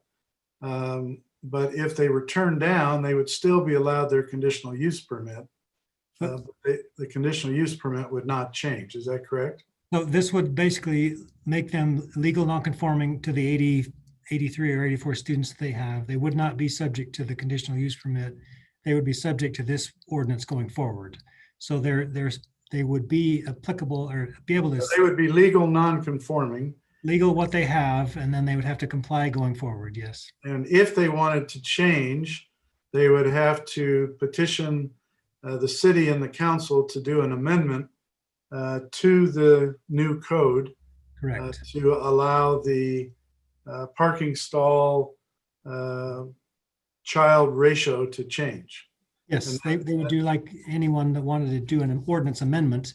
They would propose that, and based on, their years of experience or years of, studying their parking and the way it works, they could come with that information to the council and try to show the council that, hey, they can meet this certain standard and do an ordinance amendment. That would be the procedure. If this is passed tonight, that would be the direction they would need to go in the future. And would that ordinance amendment be applicable only to them or to others in the future? Any commercial daycare in the residential zone. Okay. All right. Any questions or comments from the council? I have a question. So what we're talking about tonight, again, just to verify, so this has no bearing on those that are already in place and operating, including Smiling Care or Smiling Faces. This is just moving forward, any that would apply moving forward. That is correct, but it does lock those that have whatever occupancy they have now is what they can have in the future, unless they can meet the new standards. Yes. Thank you. Any other comments or questions from the council? Okay, let's go ahead and open it up for public comment. This is a public hearing, and we would ask that anyone who wishes to speak hold their comments to 3 minutes. We're going to hold, I don't know how many we have, but we're going to hold it to 10 comments, 10 people giving comments at 3 minutes each. And Steve, I'm going to give it 90 seconds for the public comment portion to be received, starting now. Okay, Mayor, while we do that, we do have some written ones that we can use to fill that.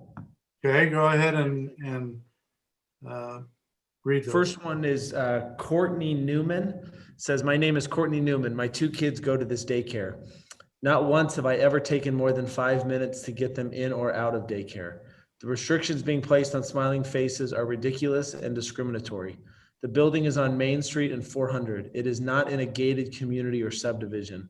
They are wonderful people who I trust with my children. Please don't make things harder for them just because you have some odd vendetta against them. Any others?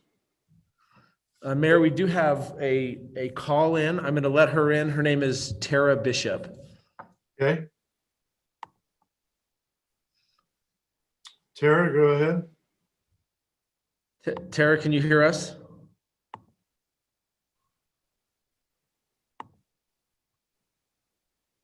Tara, are you there?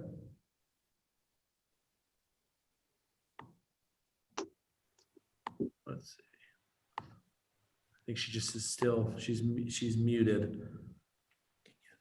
I can't. Oh, that may have just, Tara, can you hear us? Yes, I can. There we go.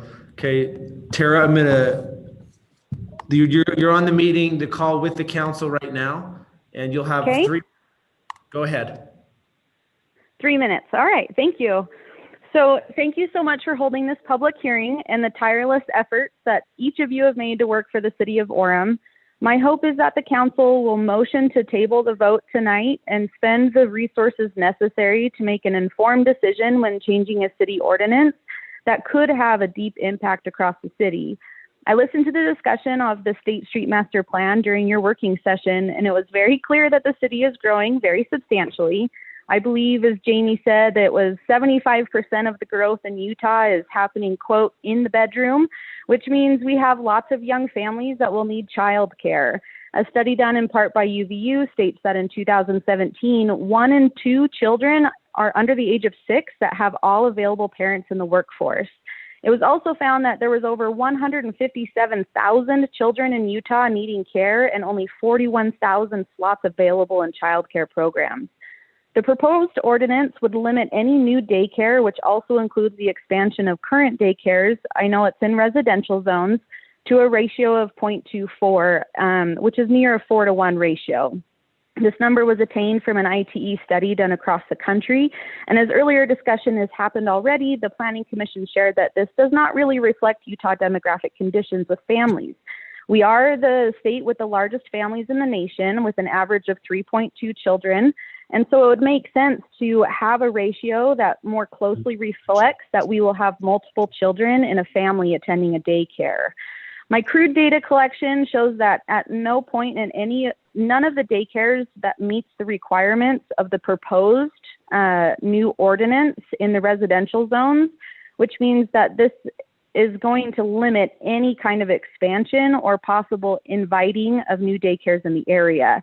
There's major plans for State Street, and there's a lot of transition zones that are of concern, and daycares could easily fill in those transition zones to make that commercial to residential transition much nicer. The Planning Commission has also shared that there have not been any traffic studies that have been done to inform the decision on that 0.24 ratio if it's appropriate for Orem daycares.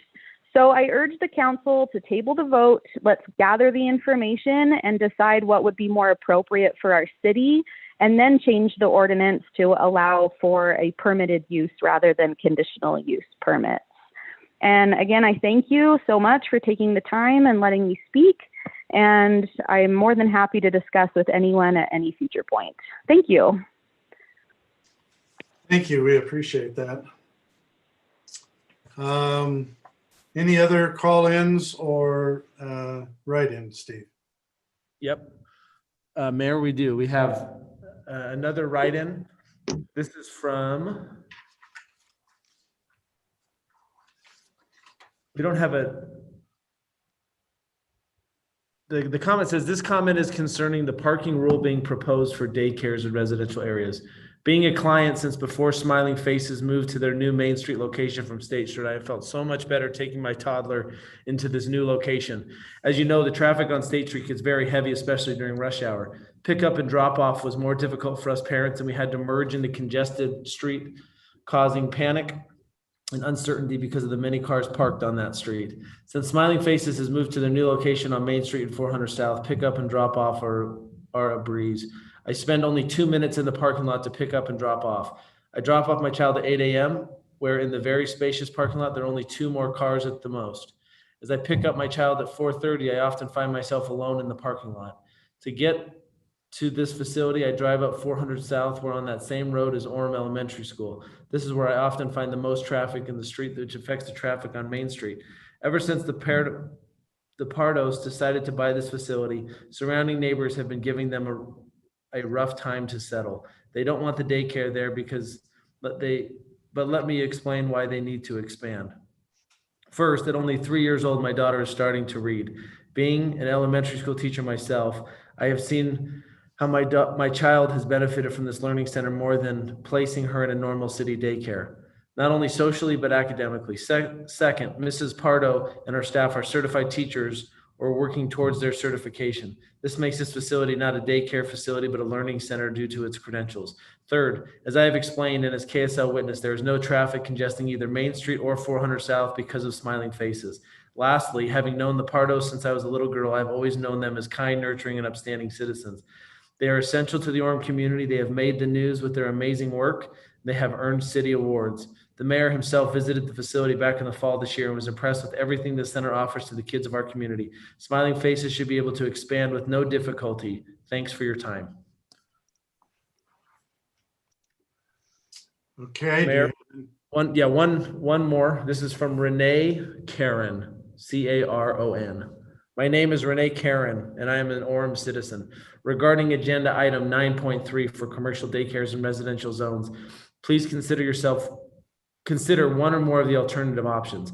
A, delay any voter action until a proper traffic study has been conducted to determine the impact to the neighborhood surrounding 410 South Main Street. B, grant Smiling Faces an exemption or variance to the proposed ordinance that would allow a maximum capacity of 200 students with the current parking setup. C, amend the proposed ordinance so that additional parking can be provided off-site with a reasonable distance, such as across the street, so that business owners can purchase additional land to expand. D, amend the proposed ordinance to more accurately reflect local family child rates, so that number of parking stalls are suggested based. Sorry, I got lost for a second. So that number of parking stalls are suggested based on enrolled households and not enrolled students. 2 or 3 children within the same home and presumably traveling together should be considered as one unit in the 0.24 scenario. Thank you for your time at looking at any combination of these ideas. Options are available to respect the homeowners that have worked hard to keep their neighborhood safe and beautiful without completely hobbling this small business that provides an essential service to your residents. Please consider some middle ground. Okay, any other written or call-in comments? Give us just 1 second, Mayor, just to confirm no others have just recently come in.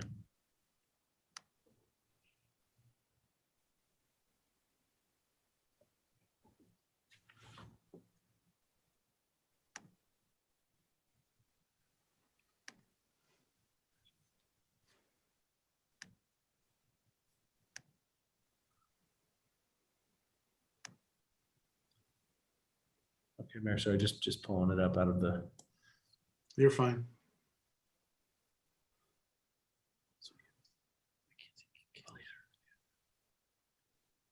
Okay, this is, Mackenzie Kelch. I am writing this comment in regarding to the Smiling Faces Bilingual Center. I am so fortunate to know the owners of the center and have seen firsthand their hard work. They are some of the most kind and caring people I have known. They do not deserve the hoops they're having to jump through.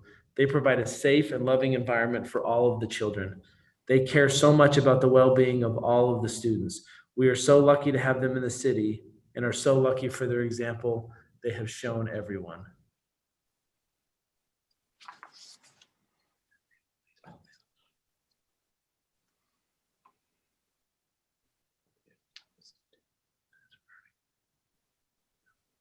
Okay, this is another one. This is from Chad Nickel. I am a law enforcement officer. My wife is a registered nurse. Throughout this pandemic, where we have been on the front lines, my family has not had the luxury of working from home and staying safe. We need a safe environment for our 2 children. I have found such a safe haven in the Pardos amazing facility. My oldest has been going since she was born, now in 2nd grade. She excels in her class and gets top scores. And she is bilingual in a time where our world is changing and the need for a second language is crucial. All my thanks is due to Smiling Faces Daycare and Bilingual Center. I have personally helped Mr. and Mrs. Pardos in their transition to this new building, and I have personally witnessed the city putting up every roadblock imaginable to this poor, incredible family who throughout it all entirely insist on doing it the right way, despite the many challenges they face. I have personally witnessed the racism towards them, and believe me, I don't say that lightly.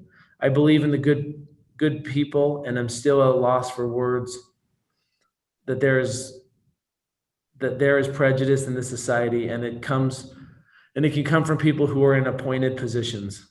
I have witnessed Mr. McDonald of Orem City on multiple accounts belittle the Pardos, from sending emails to Mr. Pardo for having a car in the parking lot of his own facility later in the evening. Thousands of man hours has been put into restoring this building, which he has sat empty, to the final straw that would support my claim of Mr. McDonald's targeting.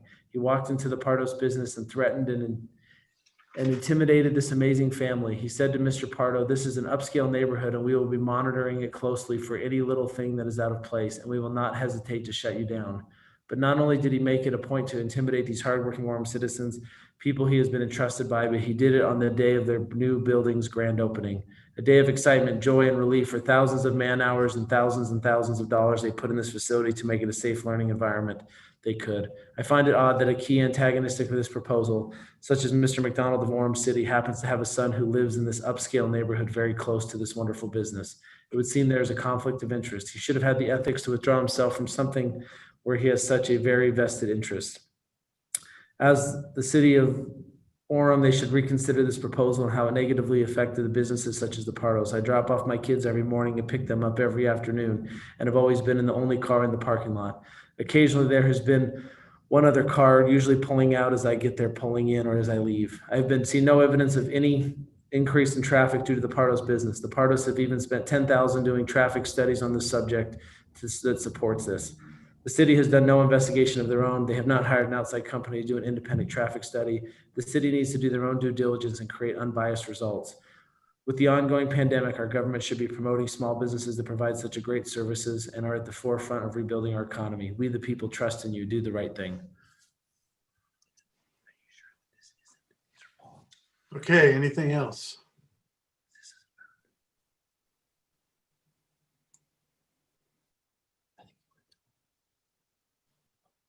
Mayor, that's all.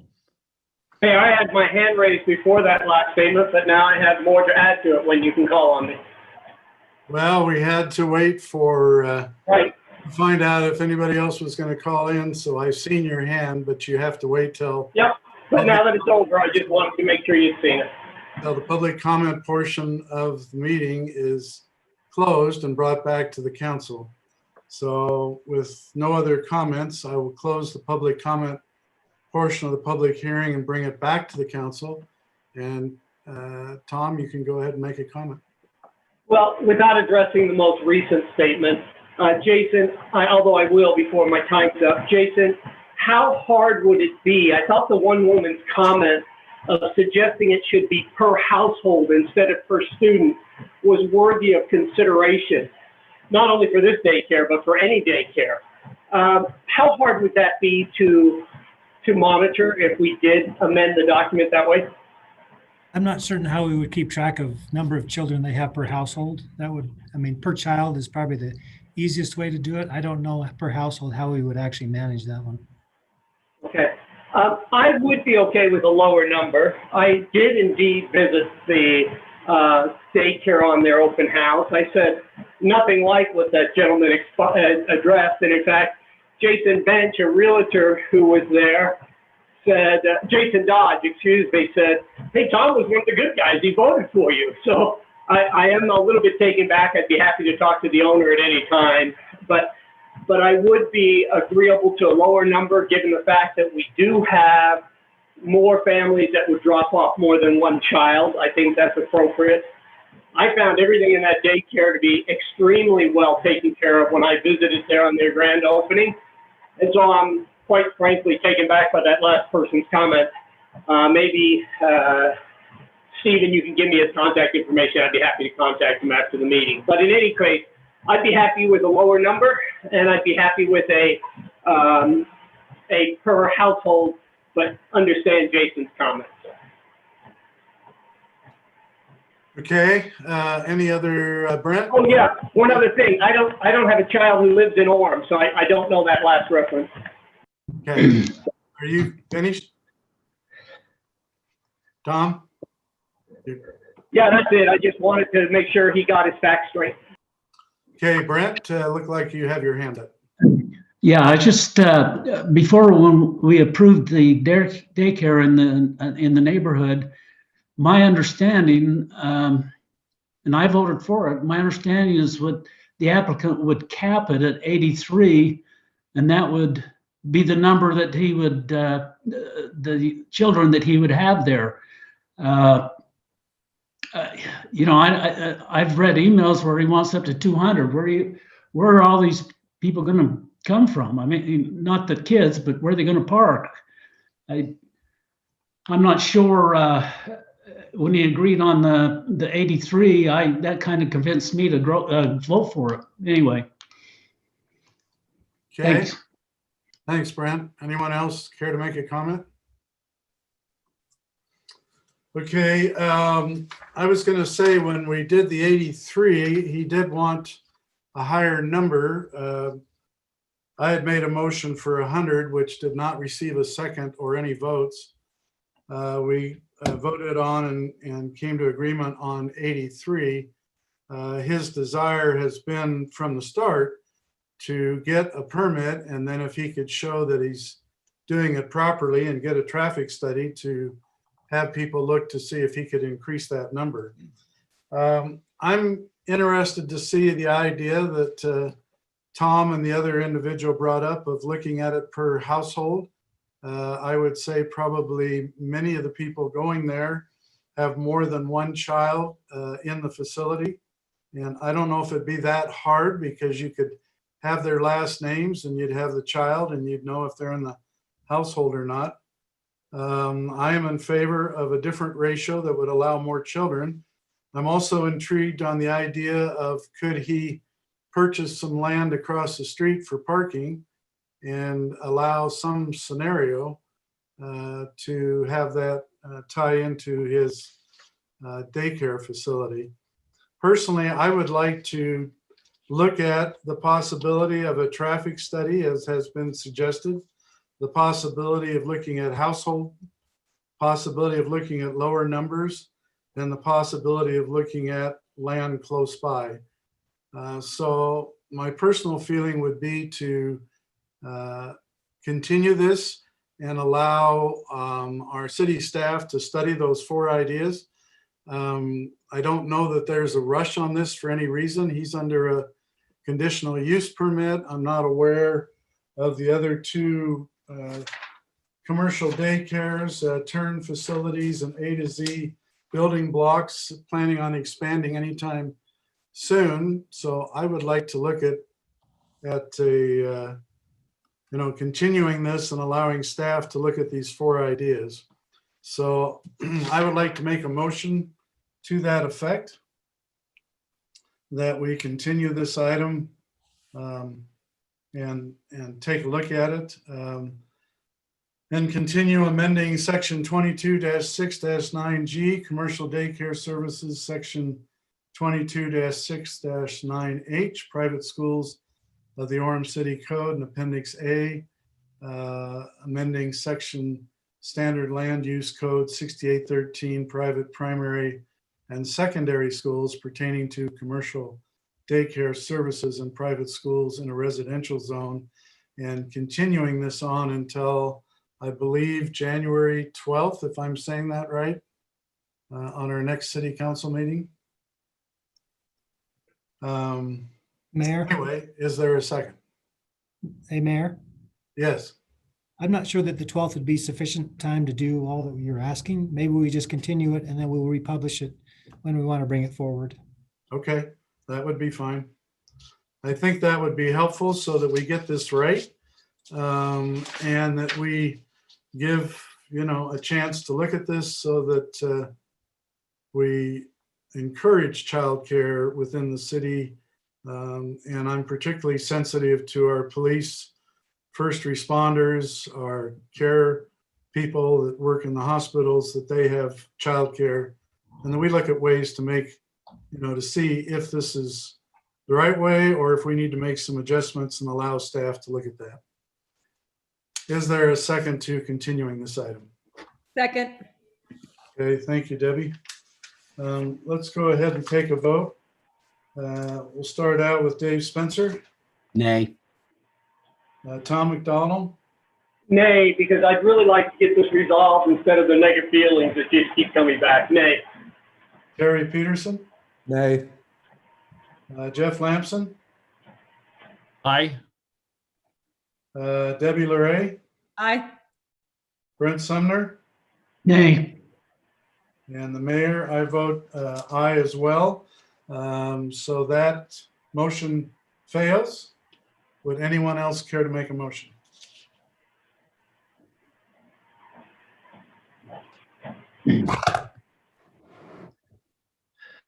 All right, if there's I'll make it, Mayor, if I can find it. 9.3, public hearing on the ordinance of the scheduled items. Everything's gone to pot here. Just a second. Can someone pull that up on the screen for Brent? Share screen.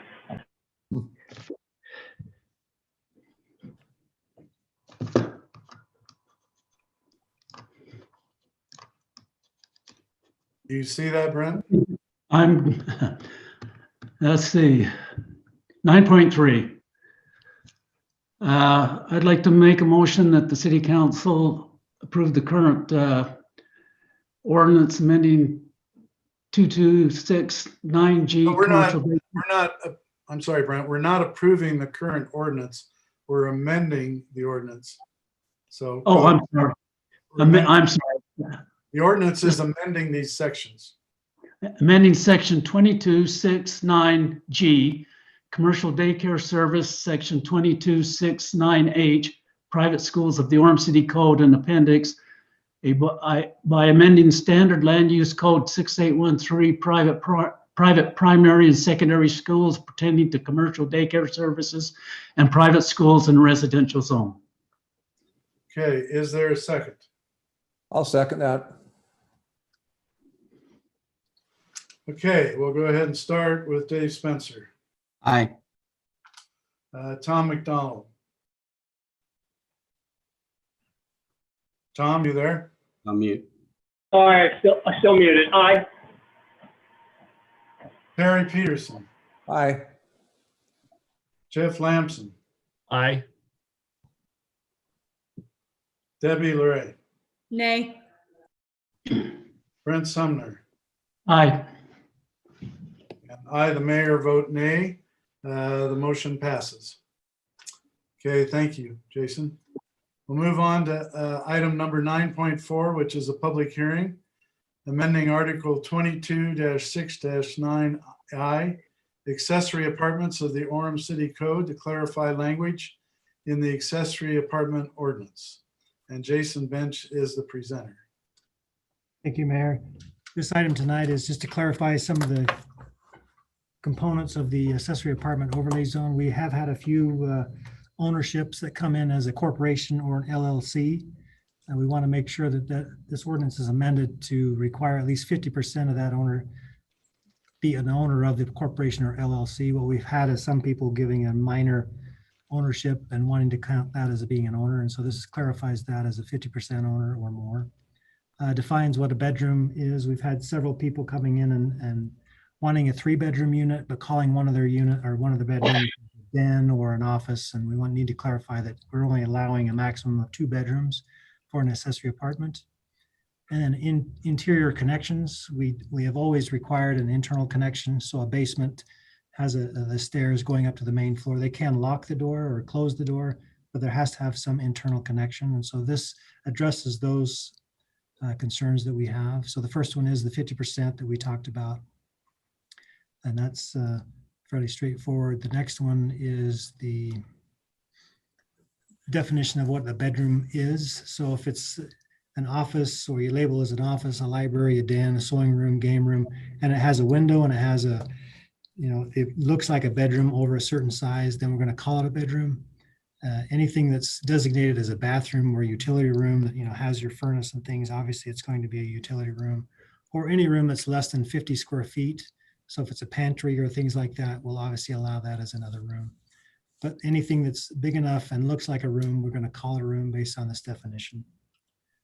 And then the internal connection just clarifies that the accessory apartment needs to have a direct connection to the main dwelling because it is an accessory unit. We can't have a separate unit on the other side of the garage or some other location and still count it as an accessory unit to a main dwelling. So this just clarifies that as well. The Planning Commission did review that and recommends that the council amend the ordinance as proposed. Any questions that I can address? So Jason, so if a corporation or an LLC owns 10%, and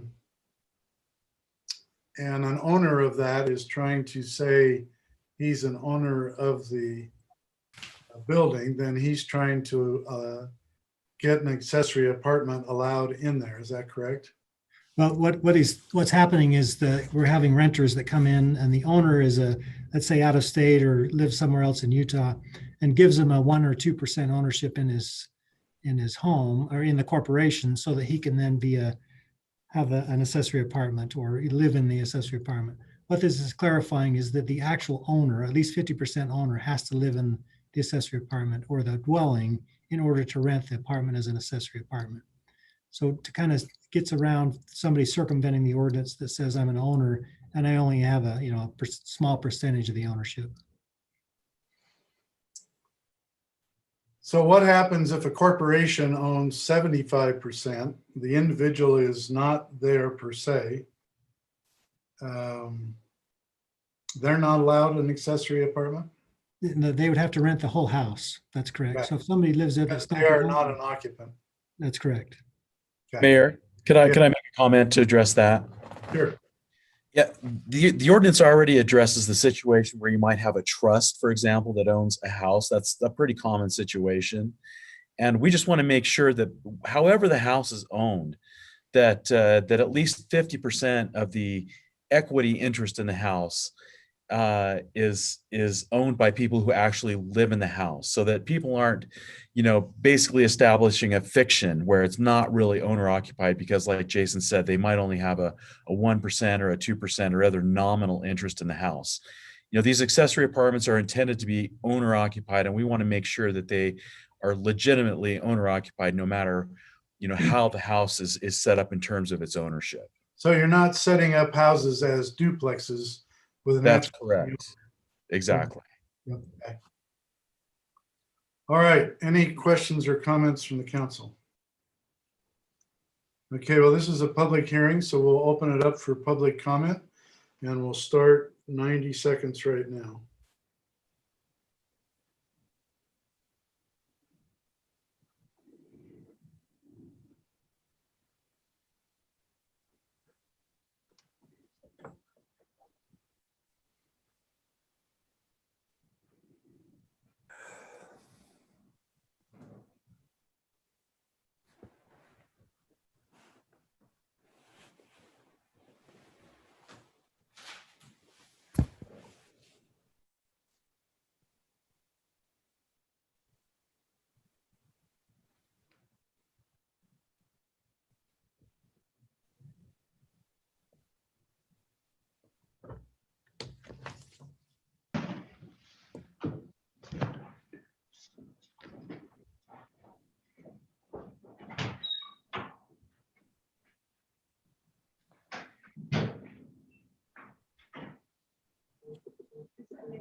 Oh, Fletcher's. So.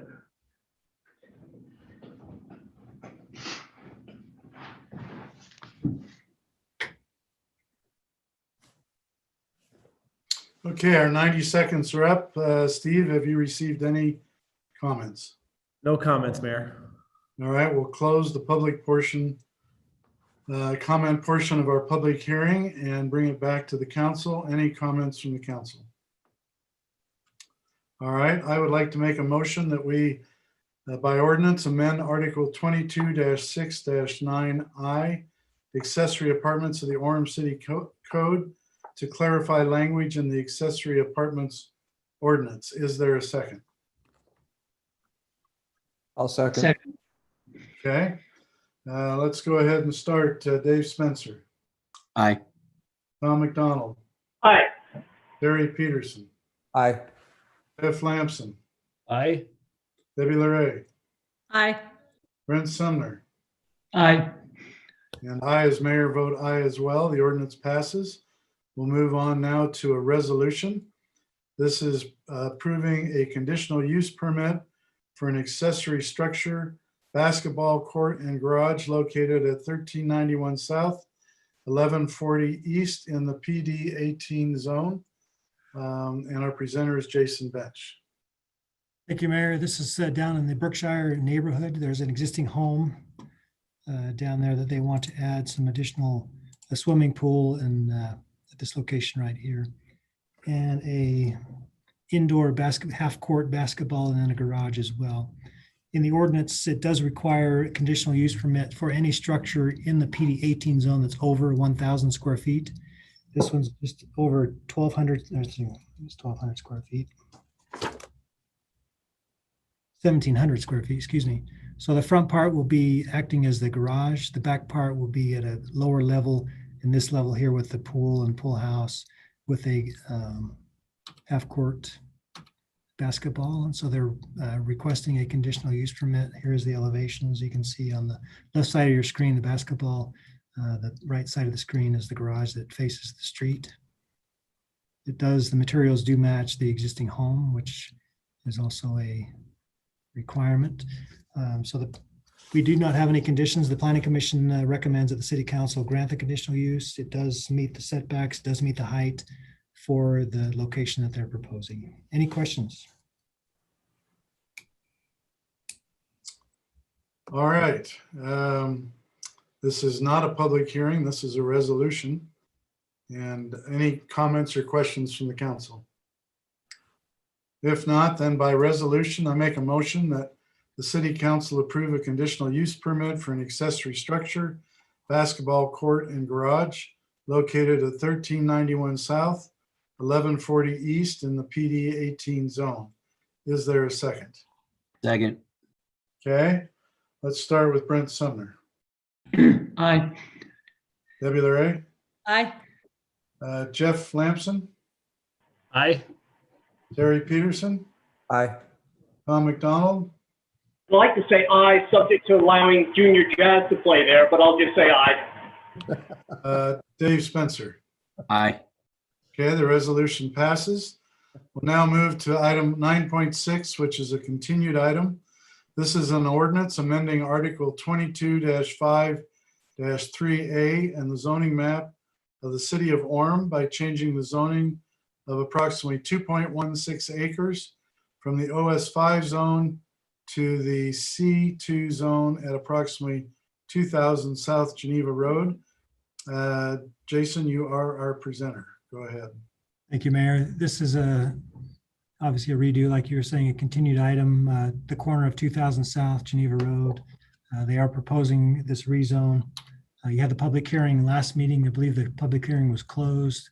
You did continue to allow the developer to go back and proffer a development agreement. They have come forward with a development agreement.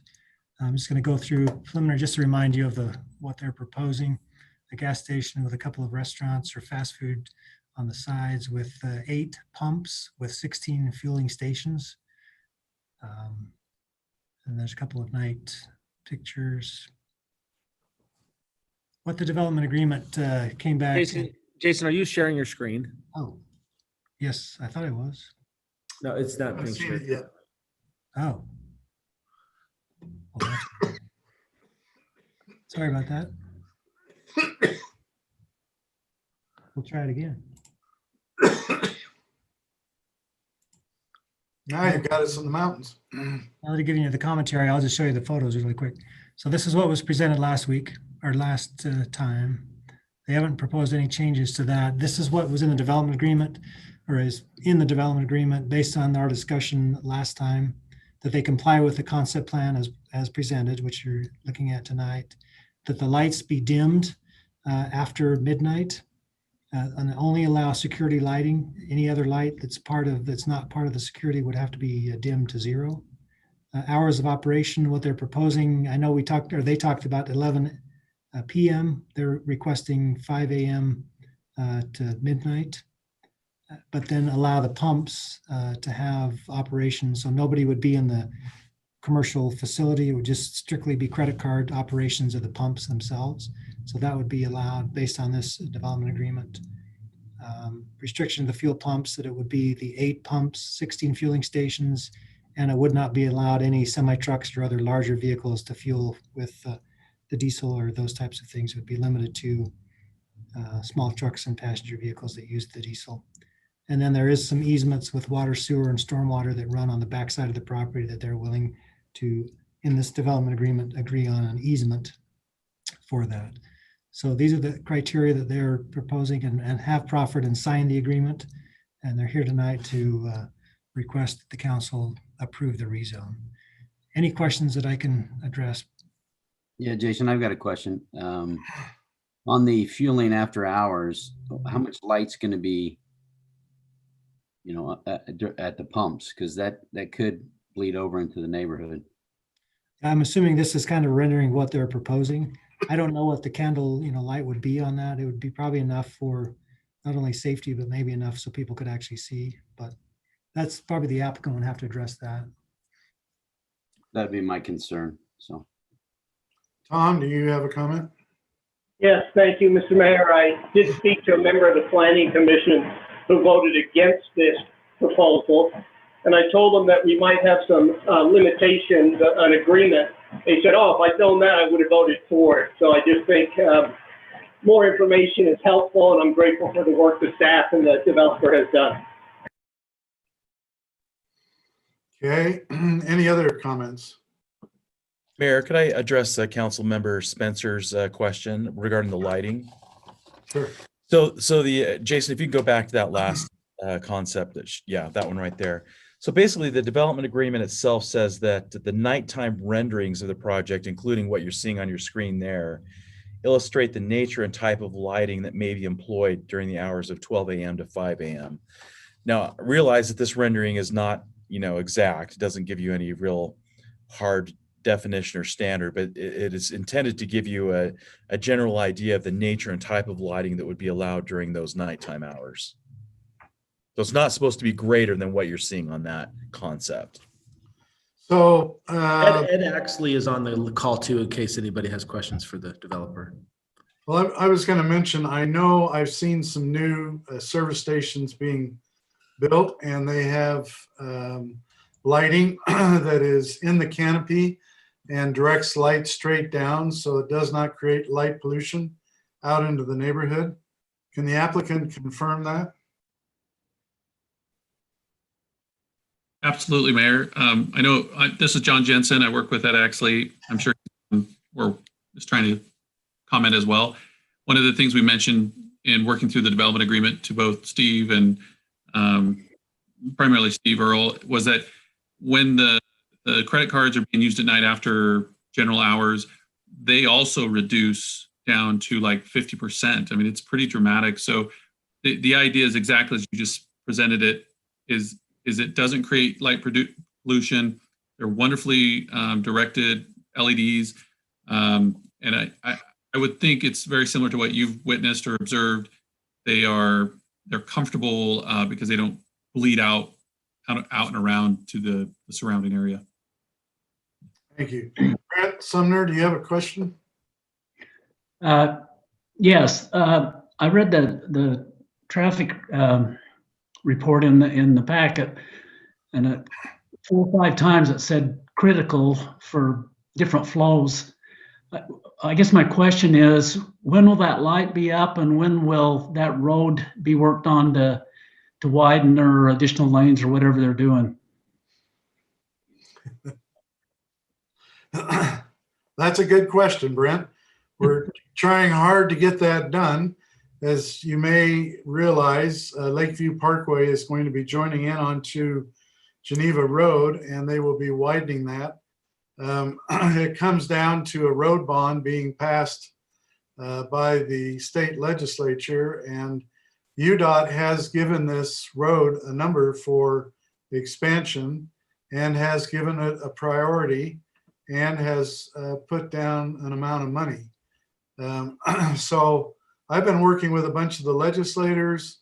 I've been working with UDOT to see what we can do about getting this done so the road doesn't get torn up twice, which is what will happen if the church over by the temple does their portion and then UDOT comes in and does another portion, and that we save money by having the church do half the road and the state do the other half. So it's an ongoing discussion for the legislature coming up next month. Does that include the light in what you just said? No, I think the light would be put in regardless, but Well, I know, but when that would be with the approval of the expansion of that road. that would, the expansion of that road would come through UDOT being funded by the state legislature through a road bond. And the light, I believe, will be put in regardless, but we don't want to put it in twice, so. Okay, thank you. And Tom McDonald, did you have a comment? Okay, Jeff? No, I had relowered it. Sorry to be a delay on that. Okay, Jeff? Yeah, so I went by this property again today for about the third or fourth time. And I noticed something today that I hadn't noticed before or hadn't thought of before. But this property actually sits lower than the neighborhood behind it. And that was one of my concerns, is the lighting and how that would, you know, even if it was all shining down, it still might be a little bright. But as I was looking at it, it looks like the neighborhood actually sits up higher than the actual, this property. And so it almost felt like that light wouldn't be as noticeable because of the elevation. So just my 2 cents. Okay. Mayor, this is Ryan Clark. Yes. From what I understand, Brady Hale is on the line, and he can correct me if I'm wrong, but I believe the traffic signal is in design right now and will be built in 2021. Okay. I'm not sure at what point in the year. Yeah, I think it goes in regardless of the widening of the road, so. Correct. All right, any other comments or questions? So this is a continued item. We've already had the public comment portion of the public hearing in the previous meeting, and we just carried over the ordinance so we could find out the details of the development agreement, which we've seen. So if there's no other comment, I would like to make a motion that the City Council of Orem amend Article 22-5-3A in the zoning map of the City of Orem by changing the zoning of approximately 2.16 acres from the OS5 zone to the C2 zone at approximately 2000 South Geneva Road. Let's go ahead and start with Councilmember Spencer. I guess you need a second, don't you? I'm sorry, yes, a second. I'll do a A second. second? And I. All right, and an aye. Okay, Tom McDonald. I'll do a third and I. Okay. Terry Peterson. Aye. Jeff Lamson. Aye. Debbie LaRae. Aye. Brent Sumner. Aye. And I, as the mayor, vote aye as well. The ordinance passes. Thank you, Jason. Welcome. We'll move on to item number 9.7, which is a resolution ratifying the real estate donation agreement between IHC Health Service, Inc. and the City of Orem. And Jamie Davidson is our presenter. Mayor, thank you very much. This is a wonderful opportunity for us to be here this evening in cooperation with Intermountain Healthcare. I'm also pleased to recognize this evening Tom Uriona, who is a representative of Intermountain Healthcare, who is on our call today. And we appreciate working with Tom in relation to this project and this property donation. As you know, the city has had a long-standing relationship with Intermountain Healthcare and specifically Orem Community Hospital in using property to the west of the hospital for recreation purposes here in the city of Orem. And a number of months ago, Tom approached me and the city and said, Intermountain Healthcare would like to donate this property to the city of Orem so that it can remain in perpetual use for park and open space activities. And tonight we are here to have you by resolution approve a donation agreement between the city of Orem and Intermountain Healthcare.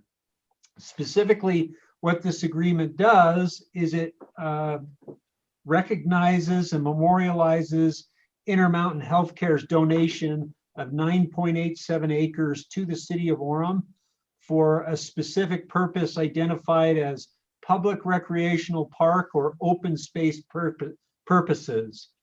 If the property is used for that specific purpose by the city of Orem, we can continue to enjoy that acreage moving forward in perpetuity. However, if we were to choose to do something different with it, the property would actually revert back to Intermountain Healthcare. The agreement also notes that the city agrees to keep a walking path or a trail that surrounds the property itself for perpetual use by the public, and as well documents and memorializes the opportunity for Intermountain Healthcare to provide signage recognizing and noting the donation of the property to the city of Orem. And this agreement is one where our intent is to seek your resolution, and by the close, specifically by December 29th, to close on this property. And so the property would transition from ownership of Intermountain Healthcare to the city of Orem by the end of this calendar year. Again, I just want to express appreciation to Intermountain Healthcare. They've been incredible partners over many, many years. And this is just another example of the generosity and how wonderful of a community partner they are with the city of Orem. I'd like, if possible, Mayor, to give Tom just a few minutes for and on behalf of Intermountain Healthcare to add anything that he would like to add to this conversation. First of all, can you hear me? Yes. Yes. Okay. Jamie, thank you very much for your kind comments. Yeah, I've been with Intermountain 25 years, believe it or not. And at the end of this month, I will retire. And this was something that I wanted, although I have very little influence, I want you to know, but this is something I wanted to see happen given the relationship we've had with the city for many, many, many years. And the city has made some, reasonable capital investments to that property. And the bottom line is that the activities that have been going on there for 20 plus years are in harmony with Intermountain's desire to encourage people to live healthy lives, to live well. And to Jamie's point, we think it is a great community benefit, and we want to see that continued.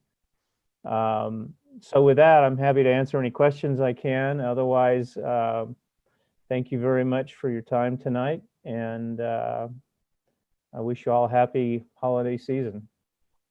So Tom, we just want to tell you our appreciation as well. And I, as the mayor, want to thank you. I have spent time over on those fields watching kids play soccer, and I can tell you that the children in our city will appreciate the great generosity of you and IHC Healthcare giving to the city of Orem. So thank you very much. Thank you, Mayor. I'll convey that message to Intermountain's management and its board. I played a very little part in this. It ends up being the board is the one that makes this decision. So they're the ones that truly value the relationship. But I do too, because I've been involved for many years. Sure. Well, thank you very much. And several of our council members wanted to say thanks. Jeff Lamson, did you want to say something? Yeah, I just thank you so much. I think that's a wonderful gesture, and I too have had kids that have played soccer there. We've been on those fields many times, and so thank you so much. Councilor McDonald, did you have your hand up? Yes, I did.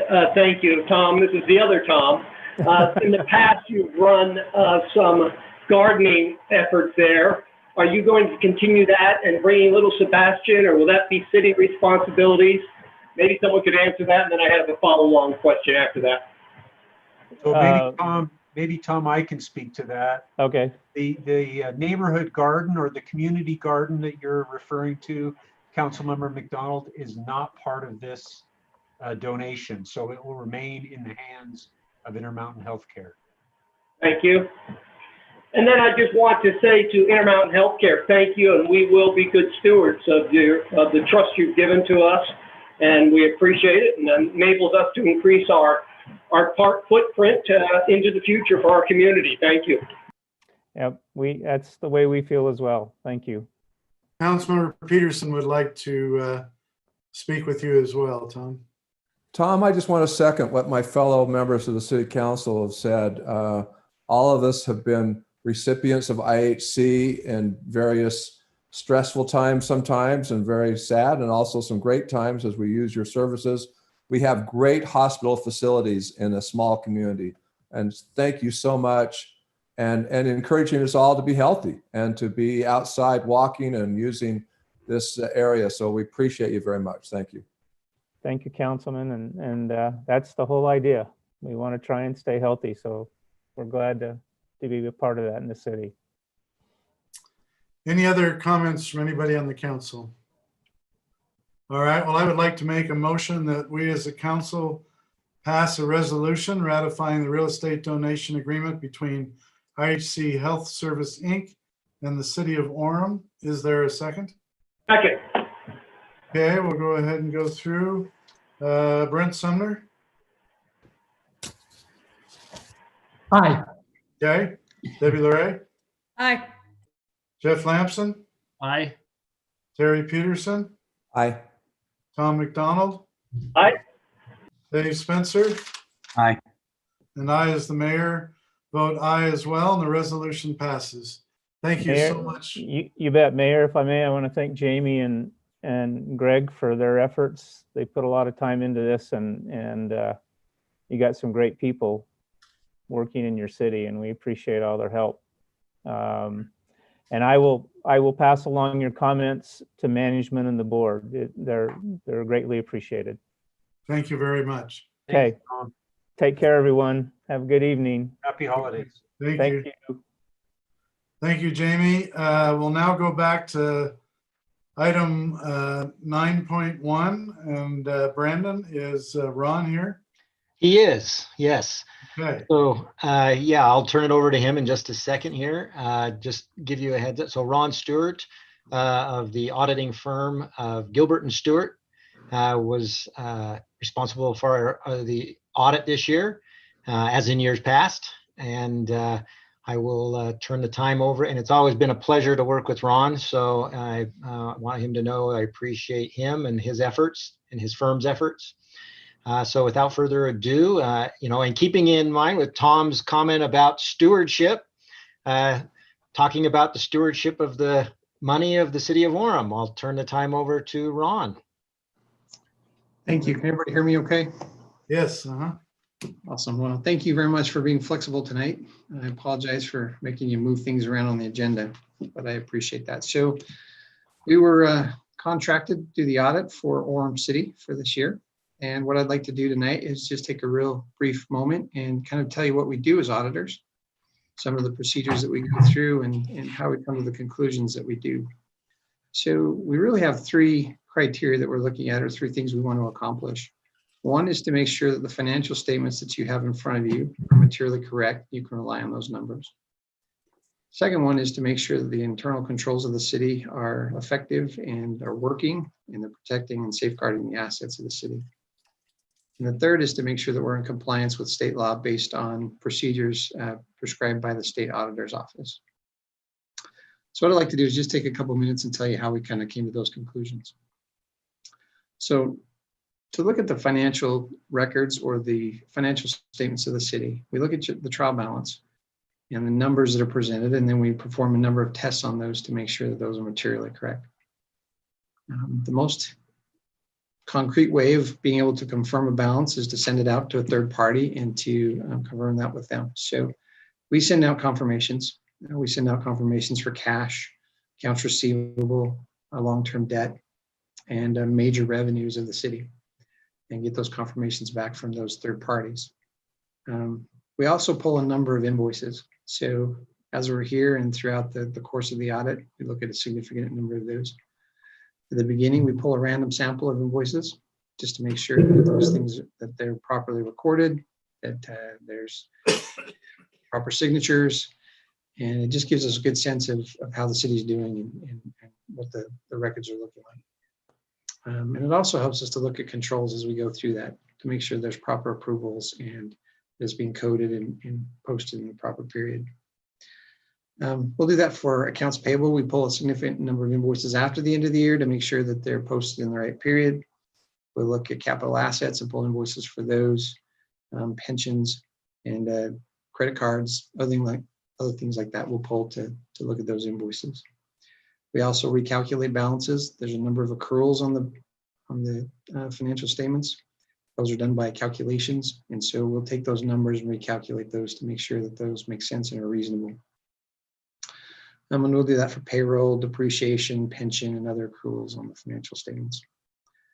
We also do an analytical review. At the beginning of the audit, we'll look at this year compared to last year. We'll look through to see if there's any trends, any things that we see that we need to address. That kind of helps us zero in on what we're going to audit during the year, what things we'll look at. As we're testing, we'll make sure that we look at comparisons of prior years to see if what we're testing it makes sense and it seems reasonable with prior years. And then at the end of the audit, we do that as well to make sure that we've captured everything and there's anything that we see at the end that we haven't addressed. Through those procedures and tests, we come to the conclusion that the financial statements are materially correct. So if you look at the audit package, in our audit report, our opinion says, in our opinion, the financial statements referred to above present fairly in all material respects, the respective financial position of the governmental activities, business type activities, each major fund, and the aggregate remaining fund information of the city of Orem as of June 30th, 2020, and the respective changes in financial position and where applicable cash flows, and the restrictive and respective budgetary comparison of the general fund and major special revenue funds thereof for the year then ended in accordance with accounting principles generally accepted in the United States of America. That is an unmodified opinion. That's a clean opinion or the best opinion that you can receive. The second thing we do as auditors is to make sure that the internal controls in the city are working. So we want to see that they're designed properly, that they're implemented, and they're working effectively. We do that through interviews, observations, and walkthroughs. And also as we are doing testing, we're testing those controls as well. But while we don't necessarily give an opinion on internal controls, if there's something that comes to our attention, we would pass that along to you as the city council. If there was a significant portion of the city didn't have controls or those controls weren't working, we would consider that a material weakness. If there were just areas where the controls are implemented and designed, but somebody's just not following those to the degree they need to, we would consider that a significant deficiency. Through our testing, walkthroughs, interviews, we didn't find anything that came to the level of either material weakness or a significant deficiency. So we feel like your controls in the city are effective and they're working. And then the third thing we do is to make sure you're in compliance with state laws. So the state auditor gives us certain procedures that we're supposed to review on an annual, once every 3 year, once every 5 year basis. And so we go through those. In fact, if you look at our report, in the back, it says, in our opinion, Orem City complied in all material respects with the compliance required above for the year then ended June 30th, 2020. So we feel like you are in compliance with state law. There was one finding that we had that your fund balance in the general fund exceeded the applicable levels. So you're required or you're allowed to have 25%, and you had over that. So all that means is that in the future, we need to make budget adjustments to move some money from the general fund to the capital projects funds for certain or for future facilities or projects. That's a real quick review of what we do as an auditor and how we come to those conclusions. And I'd be happy to answer any questions anybody has.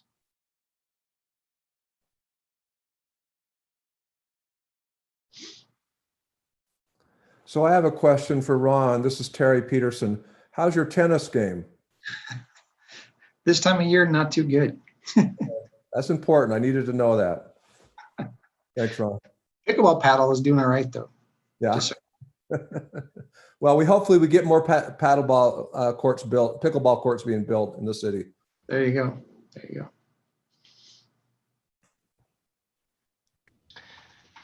Okay, so if we have no other questions, then I guess we can turn it over to the mayor. So I will make a motion that by resolution, the city council accept the fiscal year 2019, 2020 audit as presented. Is there a second? I'll second. Okay, we'll start with Dave Spencer. Aye. Tom McDonald. Aye. Terry Peterson. Aye. Jeff Lamson. Aye. Debbie Larray. Aye. Brent Sumner. Aye. And I, as the mayor, vote aye as well. So the resolution passes. Thank you to Brandon. Thank you, Ron Stewart. Good to have you here. Thank you very much. And just a shout out to Brandon and the staff. We throw a lot at them, make them do a lot of things, and they do a great job of presenting the financial statements. You guys are lucky to have them in your city. So thank you very much. Good, thank you. All right. We have no further scheduled items. Jamie, do you have anything you want to bring up? No, I don't. Thank you very much. Okay. Then I move that the city council adjourn to a meeting of the Orem Redevelopment Agency. Is there a second? Second. Okay, all in favor, say aye. Aye. All right, we will now open our redevelopment agency of Orem. The first consent item is approval of the RDA meeting minutes of June 16th, 2020. Would anyone like to move this to a scheduled item? If not, I make a motion that we approve the consent items. Is there a second? I'll second it. Second. All right, let's go ahead and start with Dave Spencer. Aye. Tom McDonald. Aye. Terry Peterson. Aye. Jeff Lamson. Aye. Debbie Larray. Aye. Brent Sumner. Aye. And I, as the mayor as well, the consent items pass. Move on to the RDA scheduled items. First one is 14.1. This is a resolution authorizing the transfer of $1,292,485 from the redevelopment project area 85-03-A to the city of Orem to assist with the purchase of the Hillcrest Elementary property. And our presenter is Jamie Davidson. Thank you, Mayor. Earlier tonight, by resolution, you essentially took action as a city council, recognizing and acknowledging this transfer from the RDA to the general fund for the purpose of purchasing the Hillcrest Elementary School and associated property. The Hillcrest Elementary School is actually found within this redevelopment area, 8503A. And one of the permitted uses of these RDA dollars is to dedicate these monies towards economic development purposes. And the intent tonight is to transfer the existing balance of dollars that is found within 8503A to the general fund to help in the purchase of the Hillcrest Elementary School property and school. So that is the item before you tonight. Okay, thank you, Jamie. This is a resolution. Are there any comments or questions from the council? Okay, Dave Spencer, do you have one? Nope. I just Okay. done myself. Seeing none, I would like to make a motion that by resolution, the Orem City Council authorize the transfer of $1,292,485 from the redevelopment